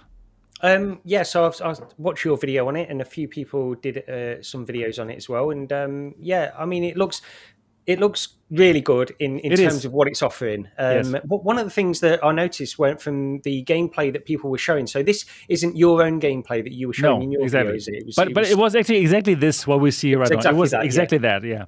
So one of the interesting things, sometimes when you play multiplayer games like this and you see your teammates wandering around in front of you and you see them sort of skating on ice as they're moving backwards and forwards, their legs are not in sync and all this kind of stuff, where you have this kind of ice skating kind of effect where people move around in front of you. This has a certain level where it looks really good. The other players look great in the arena with you. So I like that aspect of it. The whole game looked great. That's for sure. The graphics look fantastic. My expectations were probably really what this is. I did perhaps predict some kind of story in some ways, but honestly, I wasn't thinking too deeply about it because everything we'd seen from it so far had been this kind of stuff. And just quickly, Arizona Sunshine is still a fantastic game. I absolutely love that. But that is far more of my kind of game, that single player narrative focused game. This is not a game for me. And yet I think it looks fantastic. And people that are into that Left 4 Dead kind of thing, I don't see why they wouldn't absolutely gravitate towards this, because it looks like it's doing it so well. And all the impressions that have come out of it have been really positive. So I'm looking forward to seeing what people make of it when it's released. Yeah, I think the beauty is just like being in this world with your 3 friends. Like being in VR together with friends and then doing some things together. This is just where the magic happens, in my opinion. But Daniel, Cody, what are your thoughts about After the Fall? Now that you're going to have the poster in your next, issue.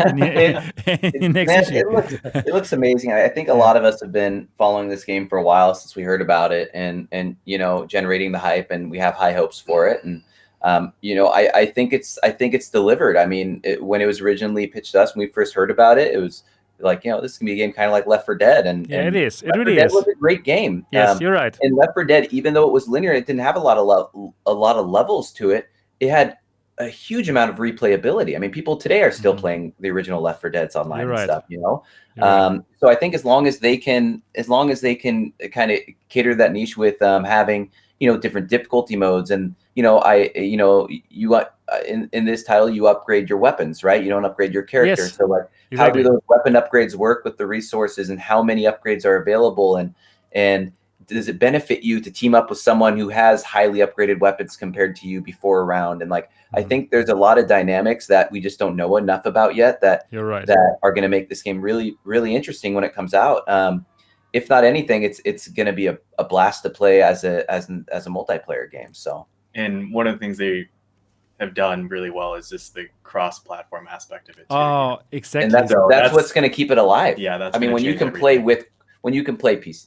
Quest people with PC VR and PSVR and all that sort of thing. I mean, in theory, you probably won't ever sit in an empty lobby, and that's what a lot of these games have issues with, right? You're right. And because you're working as a team, it really doesn't matter if you feel like you have an advantage being in a fully room-tracked room as compared to on a PSVR or something like that. because you're working as a team, right? There's not kind of that competitiveness about it. So, I think it's huge. And who knows what as we know with these guys, with Arizona Sunshine, there's always DLC and updates coming out. So I'm sure this is a game that, for the next few months, we're just going to keep seeing more and more and more. And that's exciting. These guys have a great track record. So exactly. Yeah. I'm going to say that you're right. Vertigo, they have, they've got the backing behind it. They've shown what they can do with Arizona Sunshine anyway. So my confidence is through the roof with this. I think it's going to be great. And in fact, just hearing you talk about it, I'm thinking maybe I should pick it up and go in there with Sebastian and play. Yeah, I think so too. Yeah, you're right. We should do it. I think, one of the design decisions for these guys too is, the shorter campaigns or the shorter missions, the 20, 30-minute sessions where you can kind of drop in. Because I think that's how a lot of people play VR at the moment. I don't think that everyone is necessarily as hardcore as us. They're playing for, all day, basically. A lot of times it's just, hey, I got 30 minutes before bed. I'm going to pop on really quick. I want to shoot some zombies with my friends. And then you have the whole aspect of upgrading guns and things like that on top of, I played a ton of Left 4 Dead. So, I remember playing through all the difficulties. And then once you got to the highest difficulties, that was pretty much it. But if you add a whole upgrading component to it with different guns and mods and things like that, like that's going to be a blast, in my opinion. So I'm really looking forward to that, and really looking forward to actually having people on to play with too. So I think that's going to be a game changer in terms of VR, and hopefully more games utilize that. Yeah, and from everyone I've heard who's had, and correct me if I'm wrong, Sebastian, who's had the opportunity to play it, from what I've heard, is there's not a lot of jank with it. It runs really smooth. That is it feels beautiful. really nice. It was fantastic. It's what you'd expect from a No, they absolutely nailed it. Like from the game itself, like it works so fine, and I think it's just like you said, Cody. It's so cool that this is cross-play. That it simply works no matter if you have like PSVR friends or Quest 2 friends. You can simply play together with them. And I also agree with what you said in terms of how easy it is to pick up. Mm-hmm. I was expecting something probably like Arizona Sunshine or so or whatever. But honestly, if you really think about it, probably that would be too complicated. Like we have The Walking Dead, Saints and Sinners. And you really have to get into it. You have to spend like hours to really get into the gameplay to really enjoy it, and that's not for everyone. But this, yes, you can buy your Quest 2, you can put it on and go into that and simply kill zombies, snow zombies with your friends. So yeah, that's fantastic. That's really good. So if you simply go into this with these expectations, wow, amazing, you can kill lots of zombies with your friends, and it's beautiful, I think it's going to be a friggin' blast. And so, yeah. We haven't seen a side-by-side. We haven't seen actual footage from the Quest version, correct? You're right, exactly. We have wondered, right. After seeing this, there's no reason why the Quest version might not take advantage of that warping as well, right? You're right, exactly. Who knows? And I'd be curious to know what those side-by-side comparisons are going to look like once it does come out. Because on PC VR, it looks amazing. It was fantastic, absolutely. Totally. It looked just great, and it worked so well, and there's like so many of these snow zombies coming at you from all the sides. It was crazy. So I really wonder. Really I really wonder how that Quest 2 version is going to look like, and yeah, probably it should use that application space warp as well, because it was just like too overwhelming how many things were coming at you. Yeah. Awesome. Yeah. So it's going to be fun to play this with friends. Absolutely. So that's going to be really cool, and it's going to come at us on 9th of December on all the platforms, and it's going to set us back $40. Yep, a normal price, right? It's but for VR, unfortunately, it's like, it's so expensive. But yeah, 2 movie tickets. Oh. Yeah, right, exactly. So I'm looking forward to find out about all the other levels. I only played like one map. There's 5 maps, and also you're also right about Vertigo like giving us more content. When I talked with them, they told me, Sebastian, this is only the beginning. Those 5 maps, they will drop way more on us, and they only want this to be the beginning, and they will give us way more content. And yeah, let's simply enjoy it for what it is, like a crazy shooter that you can enjoy with your friends. And let's simply see what's going to give to us come 9th of December. Yeah, cool. So we have finished all of our topics. Now it's time to get to know Daniel and Cody better. I'm so much looking forward to that. So let's start now with Daniel. Tell me about your first experiences with virtual reality. My first real experience, well, I've tried the original Oculus. I think it was one of the dev kits. But my first real experience would have been in a mall in Idaho. It would have been 4 days after the original Vive launch. There was a kiosk at a mall, and they were playing Brookhaven, which was one of the first few games that came out on the Vive, which was a terrifying game back in the day. And I went in and I paid like $20 to play it for 10 minutes. And I walked out of the kiosk and I got on Vive's website and put one on my credit card that I couldn't afford. And then I got it probably about 2 weeks later. And I took a week off work and I spent that first week in VR nonstop. A lot of, I think at the time, I'm trying to remember what was even out. I think it was a lot of hover junkers and Altspace was one of the only other apps available on there. But and then Hi-Fi. I jumped in high fidelity right away. I think that was one of the first apps I entered.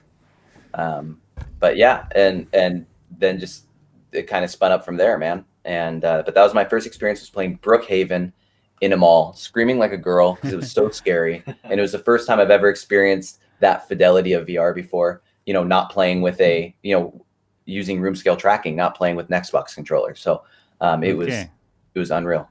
And then did you think like, okay, that's something that I want to work in my no, no, not at all. Okay, not at all. It was just like this fun. Is a game. This is I didn't think I wanted to work in VR until my second week using it. I was in high fidelity and I was one of like 2 people in there when the app first launched, and they offered me a job. And I was like, okay, I guess I want to work in VR. Perfect. That's nice. So how about you, Cody? When was your first VR experience, and what was the impact on you?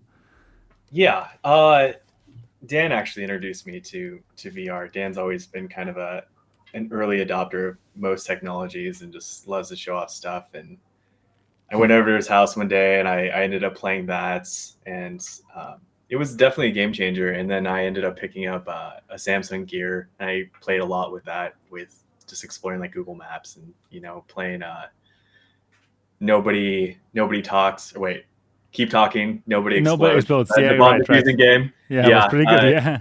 Yeah. So got into that, and I definitely saw the potential of it. It didn't really click to make a magazine until Dan and I were both working in a publishing company, and then it kind of all came together in that regard. But definitely knew that VR was going to be the future, and just had to figure out a way to be a part of it, and everything kind of stemmed from there. So okay. So you both had these nice experiences, but it's still a huge step to say, okay, we're going to start something in that regard, right? I mean, to say, okay, yeah, we're going to do this now. And you have mentioned that in the beginning already. So you came up with the idea because you're working together in that publishing company. So you know how things worked, as in like publishing a magazine, right? You know how that works. Kinda. I mean, we knew the logistics of it. We didn't necessarily know the starting portion of it, obviously, because we were already working at an established company on there. So that was definitely an experience, you know, getting started with everything. You know, we had to track down our own printers. You know, we had relationships with couple different companies and just trying to find the right one.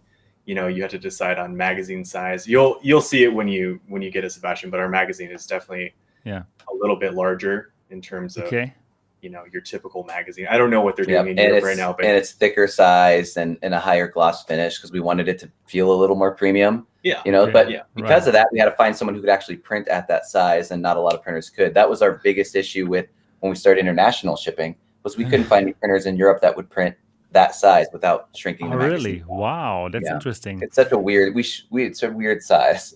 I don't know why I don't know. I love the quality of the magazine, and I think it's closer to like book quality versus, you know, like a cheaper, thinner magazine on there. So I definitely And if you look from like Gary, the one you're holding, like if you look from our first issue, that's stapled, right? And then we went to our third or fourth issue is perfect bound, so there's no staples anymore. It looks so good. That's what I was going to say. The quality is definitely improved. Yeah. In the first iterations of the magazine, you know, when you're talking about staples on there, basically the middle page would always like come out. We used such thick paper that people were getting their first magazine. As soon as they opened it up, they thought a poster was sliding out, but it wasn't. It was just like the middle page. Yeah. I saw it on YouTube videos, like where people say, like, it happened on. Oh my god! Someone did like, I forgot who did it. Didn't open. Was it VR Gamer Dude or someone didn't open thing? They're like, it comes with a poster. Right. It wasn't a poster. It was the middle page, and we were like, oh no, dude. No. But so definitely a lot of lessons learned in terms of that, and we knew that we wanted to eventually transition into a perfect bind on there, and just kind of the nature of the business, you know, to make a business model, a sustainable business model, we knew that we obviously needed to print more, you know, it lowers printing costs and all that, but eventually we figured out how to do the perfect bind on there. So I think it's definitely gives it a more professional look. Yeah. Well, that first issue, it was almost just the novelty anyway. I didn't, because the middle pages of mine sort of fell out, but it almost didn't even matter, honestly, because I just thought this is fantastic, just having a physical VR magazine anyway. But yeah, I mean, like you said, I mean, I can completely see the difference in quality and how much you've grown over the course of these issues to get to this point now, where, I mean, this is a completely professional magazine. There's no difference that I'm seeing here. So yeah, it's fantastic. Yeah, the difference, especially, I mean, the amount of, and when we talk about making the magazine, I mean, when we talk about the design and putting it together, Cody does all of it, like just by himself. Like he's just sitting at a computer sweating while I'm watching anime, putting together this magazine, right? So, you know, and you look at the first one in the second issue, and then you look at our fifth and sixth issue, and the way the design is done, the way the borders are done, the way everything is put together is just night and day. And it's so cool to look at now, because like me and Cody still will open them up and be like, dude, like this is a real magazine. Like we made a real magazine. You guys made it. You guys made it. It's so fantastic. And the coolest part about it is we can flip through every page and see a name of someone we know. Hey, this was written by Alex VR. Hey, this was written by Skiva. Hey, this was, you know, here, look, Gary Walker. Like there's all this stuff here. Like you look through here and you're like, hey, I know all of these people. Like these are all people I interact with on a daily basis. And it's so cool seeing like that come together, because, you know, 10 years from now, that magazine's still going to be there, and you're still going to be able to come back to it almost like a yearbook, right? And be like, oh my gosh, I forgot. I wonder what's going on with these guys. Dude, it's so fun, man. It's so fun. Yeah, going into that, obviously the way we procure our content is almost all of it is submitted through the community. So it's so cool. It's definitely been a learning process, but really the community's just been so awesome in providing. I mean, if they don't send us anything, we literally have nothing to put in the magazine.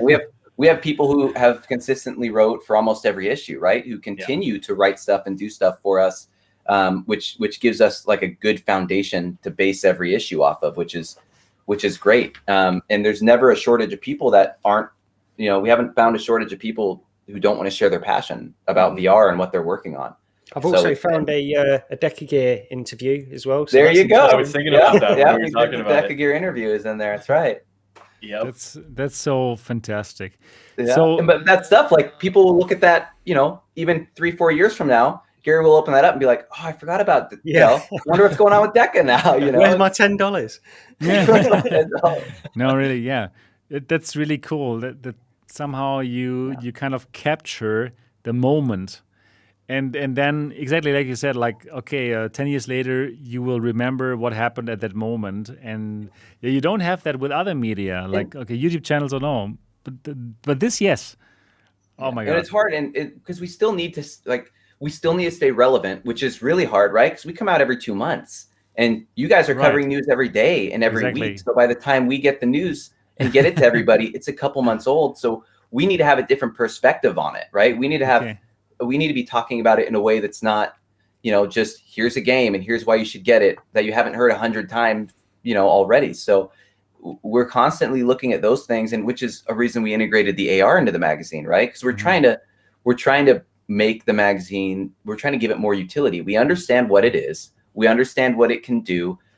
We understand that a physical magazine isn't for everyone. So how do we find a way to bring the technology, instead of bringing the magazine up to the technology, how do we bring the technology back down to the magazine? Well, hopefully in the soon AR glasses will be the future. AR will be more consistent in VR, and you'll be able to just flip through this page with your headset on and watch all this stuff pop out. And if you see a game you want to play, you reach out and touch it, and then a demo launches, right? And you're playing it in VR. And so we have all these big expectations for what we want it to be, as well as some other things we're working on. But the core of the magazine is to be a community curated magazine, and just something for us to have fun with, to help a lot of these independent developers and a lot of these people with a passion just get their thoughts out there.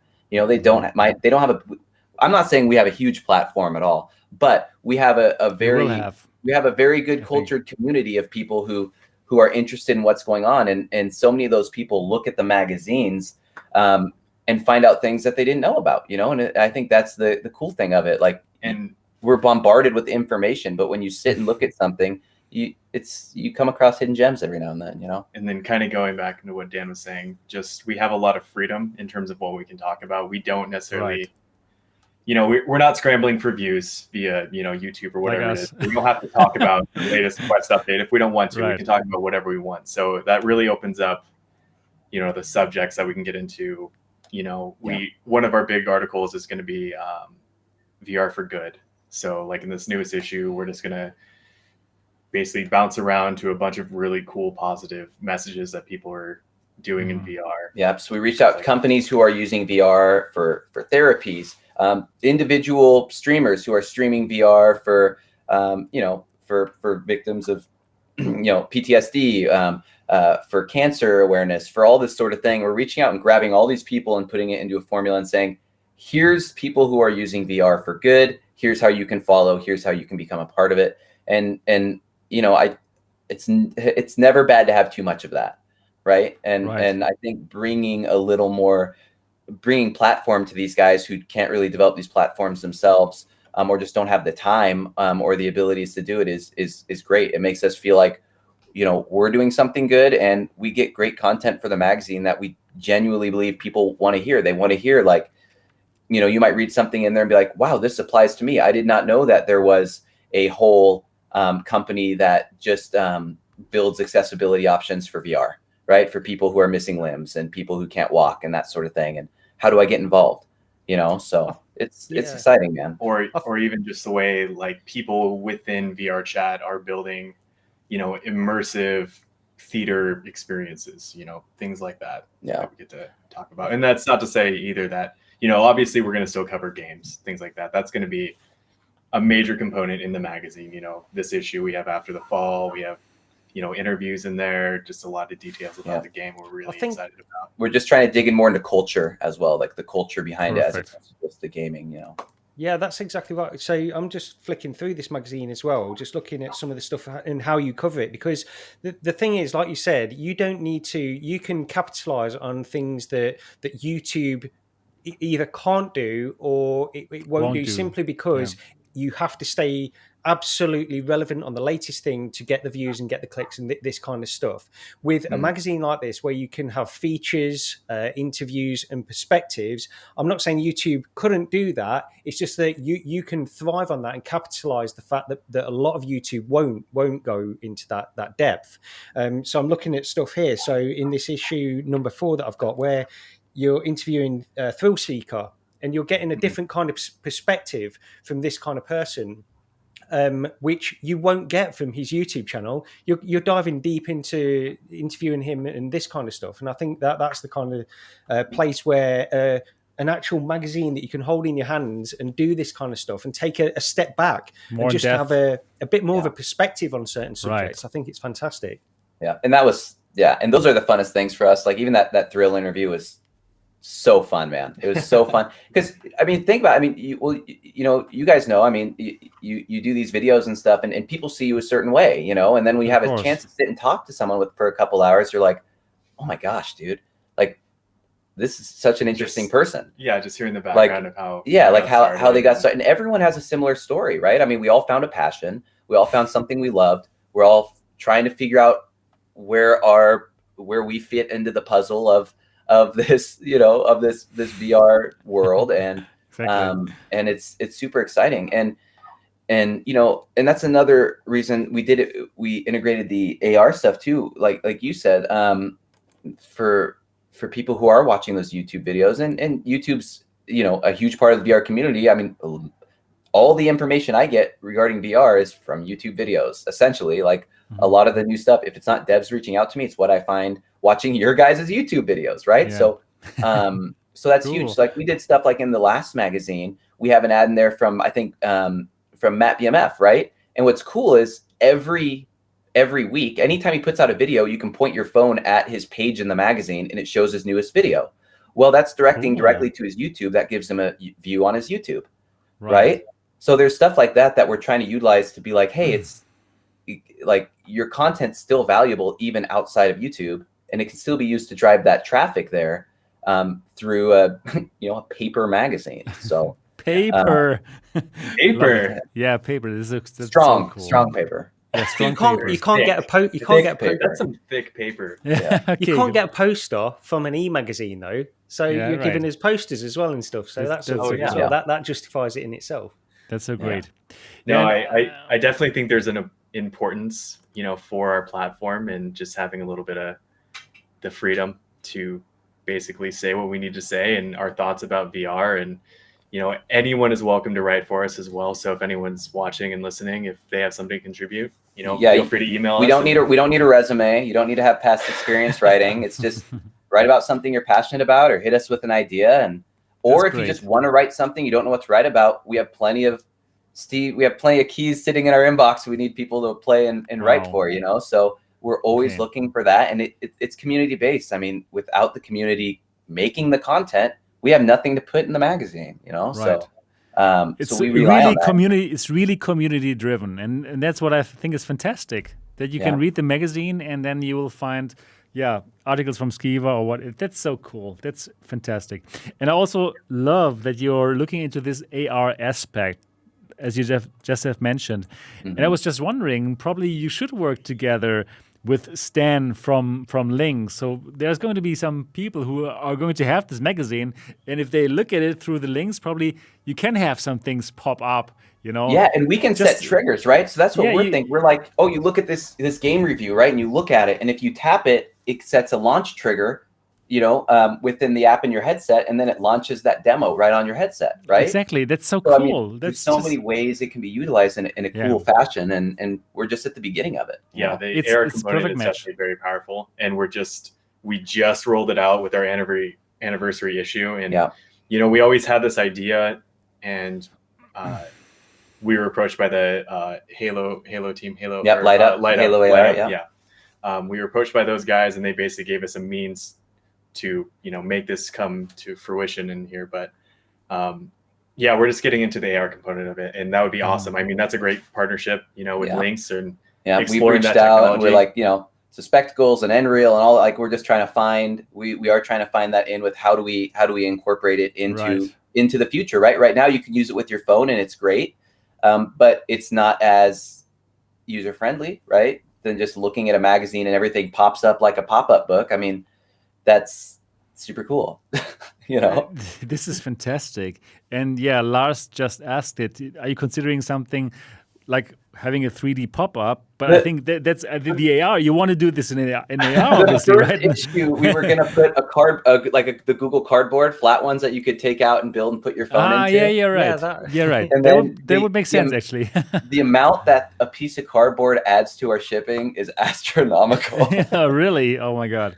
Yeah. I mean, there's definitely avenues that we want to explore, 3D pop-ups, we want to do stickers, and maybe altering our poster size someday, just making like a larger poster, maybe a double-sided poster. Like there's a lot of means, outside of that, we're thinking, we're currently working on building a Patreon lounge for people to just meet and greet. And the idea behind that is eventually we want to have the magazine being available in a digital space, so you can actually read it in VR. So you're reading a VR magazine cool. in VR, and Like then that. we could Love have it. meetup with the writers and with the people we interviewed, and then for our Patreons and our Discord users, they could jump in and talk with these people that they just read about in the magazine. So we're finding new and fun ways just to keep it interesting. But the core of the magazine is the magazine, and we love it. And when you have a stack of them sitting on a table, it looks so cool, and you're cruising through it, and people are like, "Oh, this is." I mean, you show it to someone who doesn't know about VR, right? And it's hard to be like, "Hey, I'm going to send you some YouTube videos." But if you hand them a magazine and say, "Hey, flip through this when you're on the bathroom or whatever," like there's stuff in there that's going to interest everybody, Right. That makes so much sense.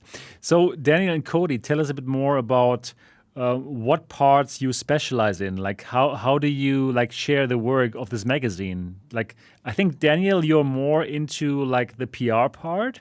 Is it like this? Or So for me, it's a lot of, because I've been working in VR for the last almost 7 years. It's a lot of just 7 years is a long time. Yeah, I started with High Fidelity and yeah, right. And then I was the U.S. manager for Pimax for a little bit. And really, what? Yeah. I never knew that, man. Yeah, Unbelievable. I worked with Kevin. He was out of the Florida office, and I covered the Idaho side, trying to get Pimaxes into Best Buys and Fry's Electronics and stuff. That's so interesting. So for me, it's just finding the communication, finding the articles, reaching out to new developers. So I'm constantly on Twitter looking at what person is trying to create a new game or has an idea for a new game, and then saying, hey, we want to talk to you about this game, even though it's not made yet. It might just be an idea. We want to be the first people to be like, we want to put this in the magazine, So when it becomes something, we can be like, hey, they were in the magazine at one point. But no, but there's so many, there's so much on just the communication standpoint, like for me, it's keeping track of everyone who wants to write for the magazine, getting all the content together, getting the assets together, setting up any interviews we need, and then making sure Cody has what he needs to put the magazine together, making sure he has the stories, the assets. And then I also do all the AR stuff. So after the issue, I go through, once the issue's printed, and add all the AR triggers to each image that then direct to a video or a 3D model or whatever. Yeah. No, the magazine, in Dan's credit, it wouldn't exist without him. I mean, going into this, he had such great relationships with a lot of content creators, people who wanted to contribute to the magazine, and definitely he handles the entire social aspect of the magazine so that I can focus on just designing it. And I think we have a pretty good system now in place where we can get these magazines out, every 60 days. Dan can still implement all the AR technology. We can test any of the cool new features that we're working on and stuff that we're doing, and Dan is definitely great at that. I can remember that very first tweet that you put out, by the way, Daniel. I think you put it out. Is that right, Daniel? You put a tweet out just asking people. So, yeah, of course, I liked it and replied saying absolutely, because I'm a big fan of actual physical magazines anyway. I have Retro Gamer magazine. I get Retro Gamer magazine, which is because I'm a retro gamer as well. So I like that kind of stuff. So absolutely, it was great. One thing I was going to ask both of you guys is when you put that tweet out, were you basically going to do it anyway, or was it the response that tweet got? That it was the response. We were basing it all off that tweet. And looking back, I don't even think it got a terrible amount of likes and stuff, but just it was just enough people saying that sounds awesome that we were like, we got hyped and we're like, well, we should do it. Even if we just do like 12 of them for a small group of people, it'll be fun to try and do, you know? Yeah. And then when we made the Patreon, and then I made a Twitter page and we said, we're doing it, then a lot of people liked it. And then it was like, oh no, dude, this isn't good. I think we were definitely playing with the idea. But the time frame definitely, with that tweet, and then the secret launch of our Patreon where people found it and started signing up definitely accelerated the entire thing. We were thinking maybe we would have like half a year to work on this before we, started printing. But yeah, we literally put out the tweet and then had a magazine out in 2 months, like, because we had to. Wow. People started Right. and that was without well, that's what made me think. You'd already sort of we probably went started. in there. We probably went in backwards in terms of, we probably should have had a Kickstarter in the beginning on there, and then had a better idea of like the demand for the magazine, and what the cost and all that sort of stuff. Sure, we kind of just flew in blind. Well, but, whatever. No, the reason I asked that is because it was very quick. I remember replying to that tweet and then basically getting a magazine through my door pretty quickly. So I thought you'd already sort of sussed a lot of this stuff out and worked things out, but obviously not. Yeah, so you did really well to get that first issue out so close. I mean, it was fantastic. we couldn't even go to print until the first Patreon payment went through because we had no money. Right. So like we were literally just flying by the seat of our pants, like we were like, okay, well, this is our first time using Patreon. Hopefully the money comes through, and then we got to get it into an account, and then we got to hope it's enough to cover the not just the magazines, but then the shipping. And we don't know how much shipping is going to cost because we didn't look up any pricing beforehand. Like we didn't do any research. We were just like, we're making a magazine.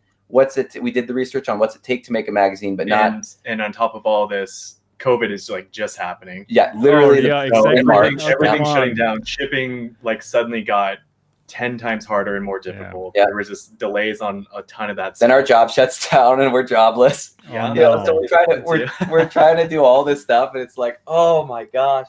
But it was the thing that like kept us like excited, right? It kept us motivated, and it was the only thing bringing positivity at that time into our lives. Really, I mean, we had nothing. For a while we weren't working. We were stuck at home, and like the validity we were getting from people on Twitter and the people who got the first issue, it was like, oh my gosh, dude, like let's just do this. Yeah. This is right. I mean, we can't do this, but let's do this. I think looking back, I think maybe we should start a side hustle where we just help other companies get out their products faster because we know how to do it. So. Yeah, you can do it. You can do it in a fast manner. I love it. Going from like step 0 to like full launch. 2 months. Let's do this. 2 months is really good. But Danny and Cody, so you are doing this kind of next to your normal day job, but probably. I mean, I can feel that passion that we share, right? To do this like full time, and I'm wondering, like, how much more Patreons would you need to make this happen full time? Like, at what point in time would you say, like fuck this day job, I want to do this the full time, because this is actually where your passion lies, right? Mm-hmm. So how far away are you from that point? I think that we could probably start to really focus on the magazine full time if we were probably about 1,000 or so. Yeah, 1,000. If we had like 1,000 Patreons people who were doing every month, that might get to the point, because then what happens is then we have enough readership and another cost per impression to charge more for advertising, right? Okay. Which is right. I mean, when you look at everything the Patreon brings in goes directly towards printing and shipping. Okay. Me and Cody have never been able to buy some pizza with our Patreon money or anything. So it's all gone the second we get it. So the only way we make money is if we're shipping enough to where our cost per the magazine, because we're hitting quantity minimums, goes down, right?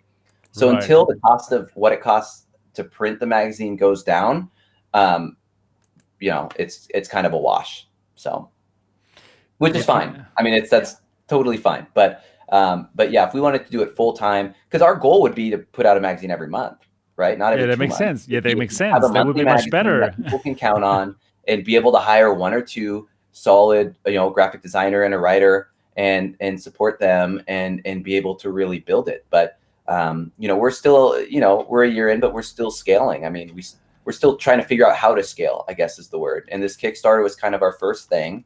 And luckily, I mean, we funded early last night or this morning. Congratulations again. Not a huge amount, but it's a huge enough amount for us that it's going to allow us to take care of some very visible problems that we have, which is our shipping international, and just our ability to get things printed, done, and on time quicker, right? Instead of like, because there's some months where maybe the Patreon doesn't cover all the printing costs, so me and Cody have to cover that ourselves. So it's like, all right, well, we have to wait a week to print because we need to make money to where, so we can print it. So it's stuff like that. But so this helps hugely. Definitely alleviates a lot of the stress in terms of, and not only that, but there's a lot more I want to do with the magazine in terms of improving the content as well on there, and just being able to. If we had a full month to work, like if we could work on it full time, the content and the design of the magazine, I mean, it would be so amazing. Right. Yeah, and just being able to, pay specific writers or just hire someone to help me with some of the graphic design portions of it, so I can spend a lot more time focusing on the general direction of it.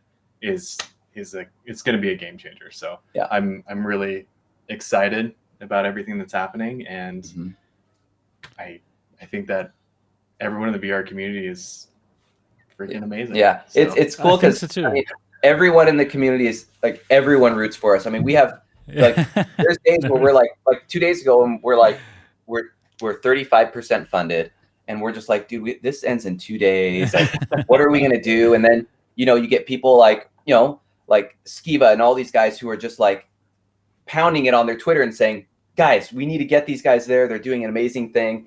And it's so like validating for us. And it always feels good when the people that you want to, I don't want to say impress the most, but like we're trying to make this magazine to make the VR community like jacked and happy and feel like we're one big tight knit family. And when we are, right? I mean, really. And when they come back to us and say, come on, guys, we need to get these guys. We need to do whatever we can.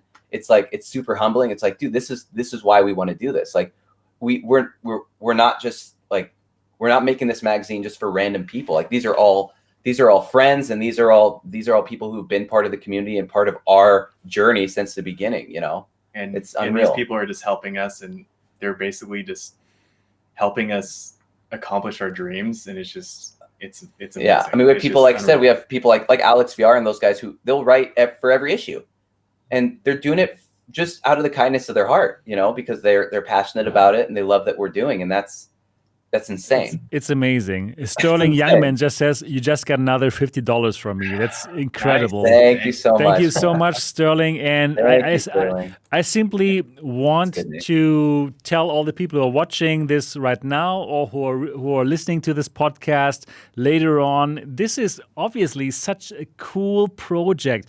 I love the passion of Cody and Daniel, and well, it's really something that we as a community should support. And they said it, with $1,000, they could probably work on this full time, giving us like one issue every month instead of like bi-monthly, which would be amazing. And right now they are at 360 Patreons, which is way too little. That's good, of course. And I'm one of them since today. Way too late. But I really want to get this, to drive this point home. It's people like Daniel and Cody who are like holding this community together and who are like contributing in such a huge way. Why not support people like Daniel and Cody with a couple of dollars? I mean, come on, really. We're spending $5 in Starbucks, which is ridiculous. No, really, which is one coffee, right? And yeah. And like I paid like €9. One coffee a month gets you a magazine. Exactly, it gives you a magazine. That's our next tweet. Thank you. But it's true. It's really true, right? Okay, I pay like €9, and you're sending this to Germany, from the United States to Germany, and it's so interesting. That's €36. So yeah, so dear people who are watching this right now, go to patreon.com/VR magazine. and simply support those guys and get an amazing magazine. So Daniel and Cody, please tell us about your tiers, your Patreon tiers, because it doesn't have to be €9, right? If you're in the States, it's even cheaper. Yes. And if you don't want the paper magazine, you can also get the digital one. So tell us about it. So we have a digital tier, so you get it in a PDF, all of our magazines, and what's cool is you get access to our entire library of magazines as well. For that price, I think it's $3 per month, so you're paying $6 for each issue. Yeah, it's $2.99, and what's cool is even if you join today, you can go back through our posts and get the PDFs of all the issues, right? Exactly. 1, 2, 3, and they're print ready PDFs, man. Which is not usually the case when you're talking about magazines like that. Like, I don't know of any other magazine that offers a service like that. Yeah. And then we have our like US tier where you can get just the magazine, and then you can get it. There's another tier for magazine and poster. Mm-hmm. And then same with the international. Essentially, you just have either the magazine or the magazine and posters. So yeah. Okay, dear people who are watching this right now, we need to get this to at least 370 right now during this show. Come on. That's true. I mean, come on. We have been entertaining you for 2 hours and 14 minutes. At least get this to 370. Are you kidding me? This is probably more than 360 people that would want a physical VR magazine. Surely there's got to be more than 360. Yeah, exactly. Really, it's unbelievable. And we do sell some, like we sell some on our website and stuff to people who buy like the back issues, right? Who want to get their issues up and stuff. But yeah, I mean, other than that, I mean, we're in some VR arcades, but most of those, to be honest, we just send them to them because we know we need to get our name out there. We know once people hold the magazine in their hand and they're looking through it, they love it and they're jacked about it. So it's just, how do we get enough in people's hands, right? I mean, right. We're still just 2 people, so we're Two guys who love VR. Yeah, trying to fit in Idaho, right? It's not like we're in a big hub where we can go shell these things out on a street corner. I think one of the biggest selling points that we're going to have, Sebastian, is that you're going to obviously write an article for this next issue. Yeah, of course I will. Yeah, sure. I mean, of course I will. Of course. We're going to get all those Aang fans going here. Aang fans, I like it. Yeah, exactly.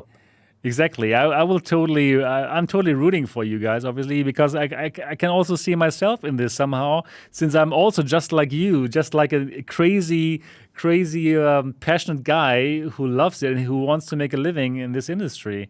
And I think because of people like us, the word gets out, and because of people like us, like the community has something to watch and to read, and I just love it, and I just hope that you guys can go full time on it, because it's pretty amazing if you can spend your whole energy on this topic. It's just like a beautiful thing. Dream, man. It's for a year now. That's been the goal, and the we're getting closer. Man. We're every issue we're getting a little closer, and it's exciting. Yeah, and you got 2 new patrons right now already. So this is working. Appreciate it. Yeah. Okay. You guys have you really have no idea how much every Patreon makes. Yeah, the biggest difference. I know. I mean, I know, man. I mean, I know. I mean, it's insane. I mean, it's nuts. So we appreciate it, and we try to let our Patreons know as much as we can. We're just eternally grateful. All their names are in the back of the magazine. We throw them back there, and we want people to feel like, we want everyone, whether you're a Patreon or not. You don't have to be a Patreon to be part of the magazine. Like, if you want to be part of it and be in it, we want you to be a part of it, because this is it's our community, and we just want to see it grow. And everyone has a different perspective on things, So it's cool to kind of hear them. Right. I'm 100% positive that it is going to happen, that you are going to reach that 1,000. You just have to keep on doing what you're doing right now. And I think you're doing a great job, to get the word out, to come into shows like this, and to simply spread the word. Right? It's important to get to know you guys. No, really. Even I'm late to the party to get to know you, right? But I'm so happy that we made this happen, and I simply became a fan right now already. So it's great that you're doing this, and I'm sure you will get to 1,000 quite soon, and then you will be full-time working on that VR Trend magazine, and it's the only magazine out there, and it's going to stay like this for quite a long time. Yeah. I think that's pretty. It's amazing. Well, that's just another important mission that we have, is just keeping gaming magazines alive in general. You know, like you cannot find gaming magazines in store. Yeah, we went to like Walmart. We went to all our big stores around here, and the only gaming magazines you can find are like a Fortnite branded magazine. There's just no gaming magazines anymore. Yeah. Right. Yeah, because everything is in this internet thing. I think I've heard the internet. Maybe we should get on the internet. No, don't do it. Don't do it. It's a trap. Yeah, right. Exactly. But, keep on doing what you're doing. Thank you. Yeah, cool. Really amazing. We are already like on now for 2 hours and 18 minutes. It's a good time. Yeah, Sebastian. Yep. Can we have like we just released a did you see the cover? reveal. Did you see the cover reveal video? I did not. Where do I find it? It's just right on our. It's right on. You can grab it right off our Twitter, Okay, the VR Trend Twitter. Yeah, we just released it this early this morning. Yeah, and we're super jacked about this next issue. Okay. And the cover turned out so beautiful. VR Trend magazine. Okay, here's your Twitter. Yeah, you scroll down just a couple there. Keep scrolling down. You'll see it. It'll be a video. There you go. Is it this one? Yeah. Okay, let me just. If you have sound, even better. Yep. I'm not sure if. Can you hear anything? No, you can't, right? No, it's not a big deal, but the sound is pretty epic. The music gets us pumped. Let me start this again. Yeah, there's no sound now, but anyways, that's all right. Let's have a look at this. Wow, here it is. Wow, yeah, that's beautiful. After the fall, it looks beautiful. Yeah, it's also beautiful artwork, right, from Vertigo Games. Really good, really good. Yeah. Oh, they had Yeah, those guys were amazing to work with. Yeah. Whenever we get Vertigo or like Surveos assets, they're always perfect. Over the top, yeah. So good. Of course. Wow, this is the next issue. This is probably the issue. When is it going to come out? When can I expect it here in the MRTV headquarters in good old Germany? Oh, in Germany. Well, you always have to wait an extra week. I would say early. No, we're wrapping it up probably in the next week or two. So expect it's early December. Yeah, is what we're looking at for issue 7. Okay. Yeah. Great. Yeah. Wow. The U.S. We're hoping the U.S. will have it before the launch date of after the fall. Europe might be you're typically about the next week after is when Europe gets it. Okay. What we've started doing was shipping in batches, so we'll actually ship the international first, and then they'll print the U.S. and ship the U.S. That way they kind of get them closer together. But we're still kind of working on juggling that, because I mean there's issues that we'll send to France or something that'll take 3.5-4 weeks for some reason to get there. So it's more customs issues, but essentially the ultimate goal is to just print it directly in Europe. Yeah. And then shipping is just going to be, that easy, makes sense. That makes sense. It's going to happen. Definitely another iteration that we're working on, and one thing that the Kickstarter is going to help with. So. Yeah, right. Simply getting the word out. And you got 2 more Patreons, 2 more closer, 2,000 Patreons. Thanks, guys. I mean, really, like every single Patreon, it means a lot, right? I know it from myself. It's like so cool. And yeah, it's just great that people are signing up right now. And hopefully more people are going to sign up when they show later when the show is on iTunes and so on and so forth. So I'm going to put all the links to your Patreon, to your Kickstarter probably as well. But I think Patreon is more important, right? Because it's that monthly income that you can count on, and that would simply work. Yeah, right. Exactly. Yeah, absolutely. Wow. Perfect. Wow. Thank you so much, Daniel and Cody, to coming onto the show. And I'm so happy to meet you in person. And for sure, we're also going to work on something. And I also want to write an article for your magazine, obviously. And CES. Let's get together. CES. Oh yeah. Let's have a beer or two. I have a good feeling about this. Yeah, exactly. Perfect. I'm so looking forward to this. Let's get more content out about the VR Trend magazine. And simply thank you for coming to the show today. Thank you. Yeah, thanks for having us.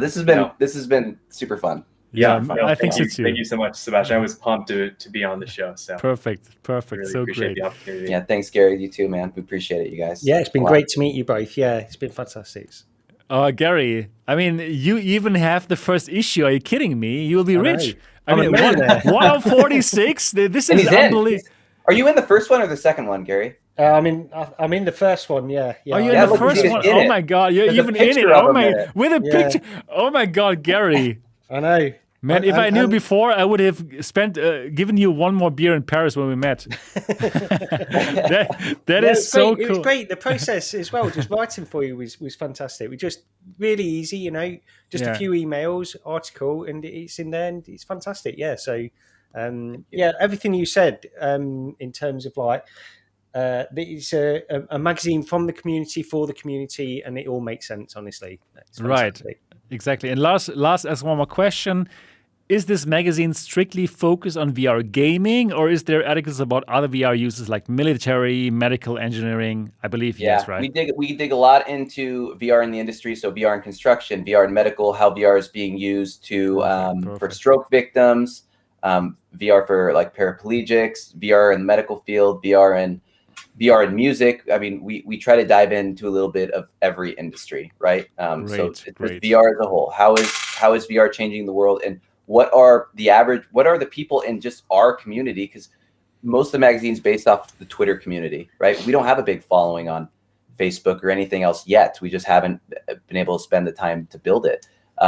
So, I mean, everything you see in there is people that you can go right at. You can read an article about someone building a software to help stroke victims, and then you can get on Twitter and start talking with them. I mean, they're just people who are readily available in the community. So perfect.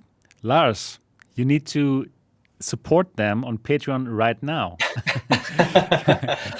So that's really good. Have you also touched upon adult entertainment in VR? Okay, so we have about 3 or 4 interesting people topic who talk to us all the time about writing for it. And we're, we haven't put anything in there yet. We were thinking about it 2 issues ago, but then we were looking at going to a distribution platform, and there's rules against kind of what you can and how you market a magazine in that sense. Really? Okay, got it. Now that we're not, we can technically do whatever we want. Still, we can. We just haven't figured out the best way to implement it in a way that's still, No, we're definitely open to it. I mean, I guess it's just waiting for, the right topic or article or. Yeah. Perfect. So, Yeah, it's an interesting topic. And Lars just donated on Patreon. It works. Hey, thanks, Lars. Appreciate you, buddy. SLRFT. Yep. That's really cool. Yeah, it has been a fun show with you guys, and I'm sure you will be on again on the show.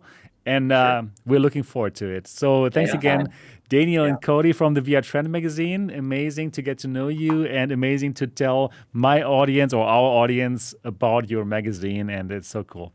Yeah, perfect. Thanks so much for watching today's episode. This is season 2, episode 15 of the Next Dimension podcast. If you enjoy this show, give it a thumbs up right now. And of course, if you have not yet reviewed us on iTunes, then do that now with your iDevice. Open the podcast app, find the Next Dimension podcast, and give us a good review. That would be the best way to say thank you. And well, it's not going to happen through the YouTube algorithm, because the YouTube algorithm don't like these kind of 2-hour shows. So we have found out that actually, if you would recommend the show to your friends, this would be the best way to get even more people to watch the show. So if you have a friend that likes VR, why don't you tell him or her about this show? This would be amazing. Other than that, thanks for watching, and we're looking forward to see you in the next episode. Until then, bye-bye. Bye. Yes. Yeah, cool. We're still live right now. This is our cool down phase where we just talk about, how was your experience to be on the show, Daniel and Cody? That's fun, man. Yeah, fun, that was good. Yeah, that was perfect. great. I wish I would have, grabbed a cup of water. Yeah. Yeah, right. It's a long show. Yeah. And it's fun to be on podcasts, right? You've also been on Skiva's and Alex show, right? We've been on Skiva's. We've been on a number of them now, but it's always a blast, because we get to we get to talk about just kind of our origin story, which we love talking about it, because this story. We're proud of it, and there's still so many people who don't know what we do and the purpose behind why we're doing it. So it's fun. And plus, we just get to take some time and talk to some people that we'd like to talk to anyways. Yeah. So, That's I get perfect, to man. take 2 hours out of my day to hang out with you guys. And Yeah, it's cool. this has been awesome. Yeah, this has been great. Yeah. I'm so glad to hear it. And it's fantastic to get to know people in our favorite industry, right? Yeah. Like You're a great host, by the way, Sebastian. Oh, thank you, man. We've definitely That's been on amazing. some other podcasts where, they not a lot of direction in the conversation, and you do a really good job of filling in thank the, you so much. the gaps and all that. Yeah. So. That's always amazing. good as well. Like when you talk to people on Twitter and stuff like that, and you can form some kind of a relationship with them on Twitter, but it's only when you get together and you have a conversation like this, I think, or really, even exactly. even in social VR to some extent like this as well. But being on a podcast and just sharing some thoughts like this, it's fantastic to get to know people. Yes. Exactly. Yeah. So Gary, exactly, and that's also the beauty of this podcast, right? That we're so in this lucky position to get to know people like Daniel and Cody, who are really doing something amazing, Absolutely, in this space, and forming relationships and getting cool things done. So, I'm really looking forward to meet you guys in person, have a beer with you, and it's gonna be good. It's gonna be really good. Perfect. Yeah. So that's it for this week's episode. Again, leave your thumbs up. That's still important for the algorithm. Even YouTube doesn't like these 2-hour shows, but still give it a thumbs up and do leave a comment. What do you guys think about the VR Trend magazine? Do leave your comment down in the description, in the comment section. And again, I will leave the link to Patreon there as well. So become a Patreon. It's going to set you back like $3-5, and it's really like nothing compared to what you'll get out of it. So thanks so much, and we're looking forward to see you in the next show. Bye-bye.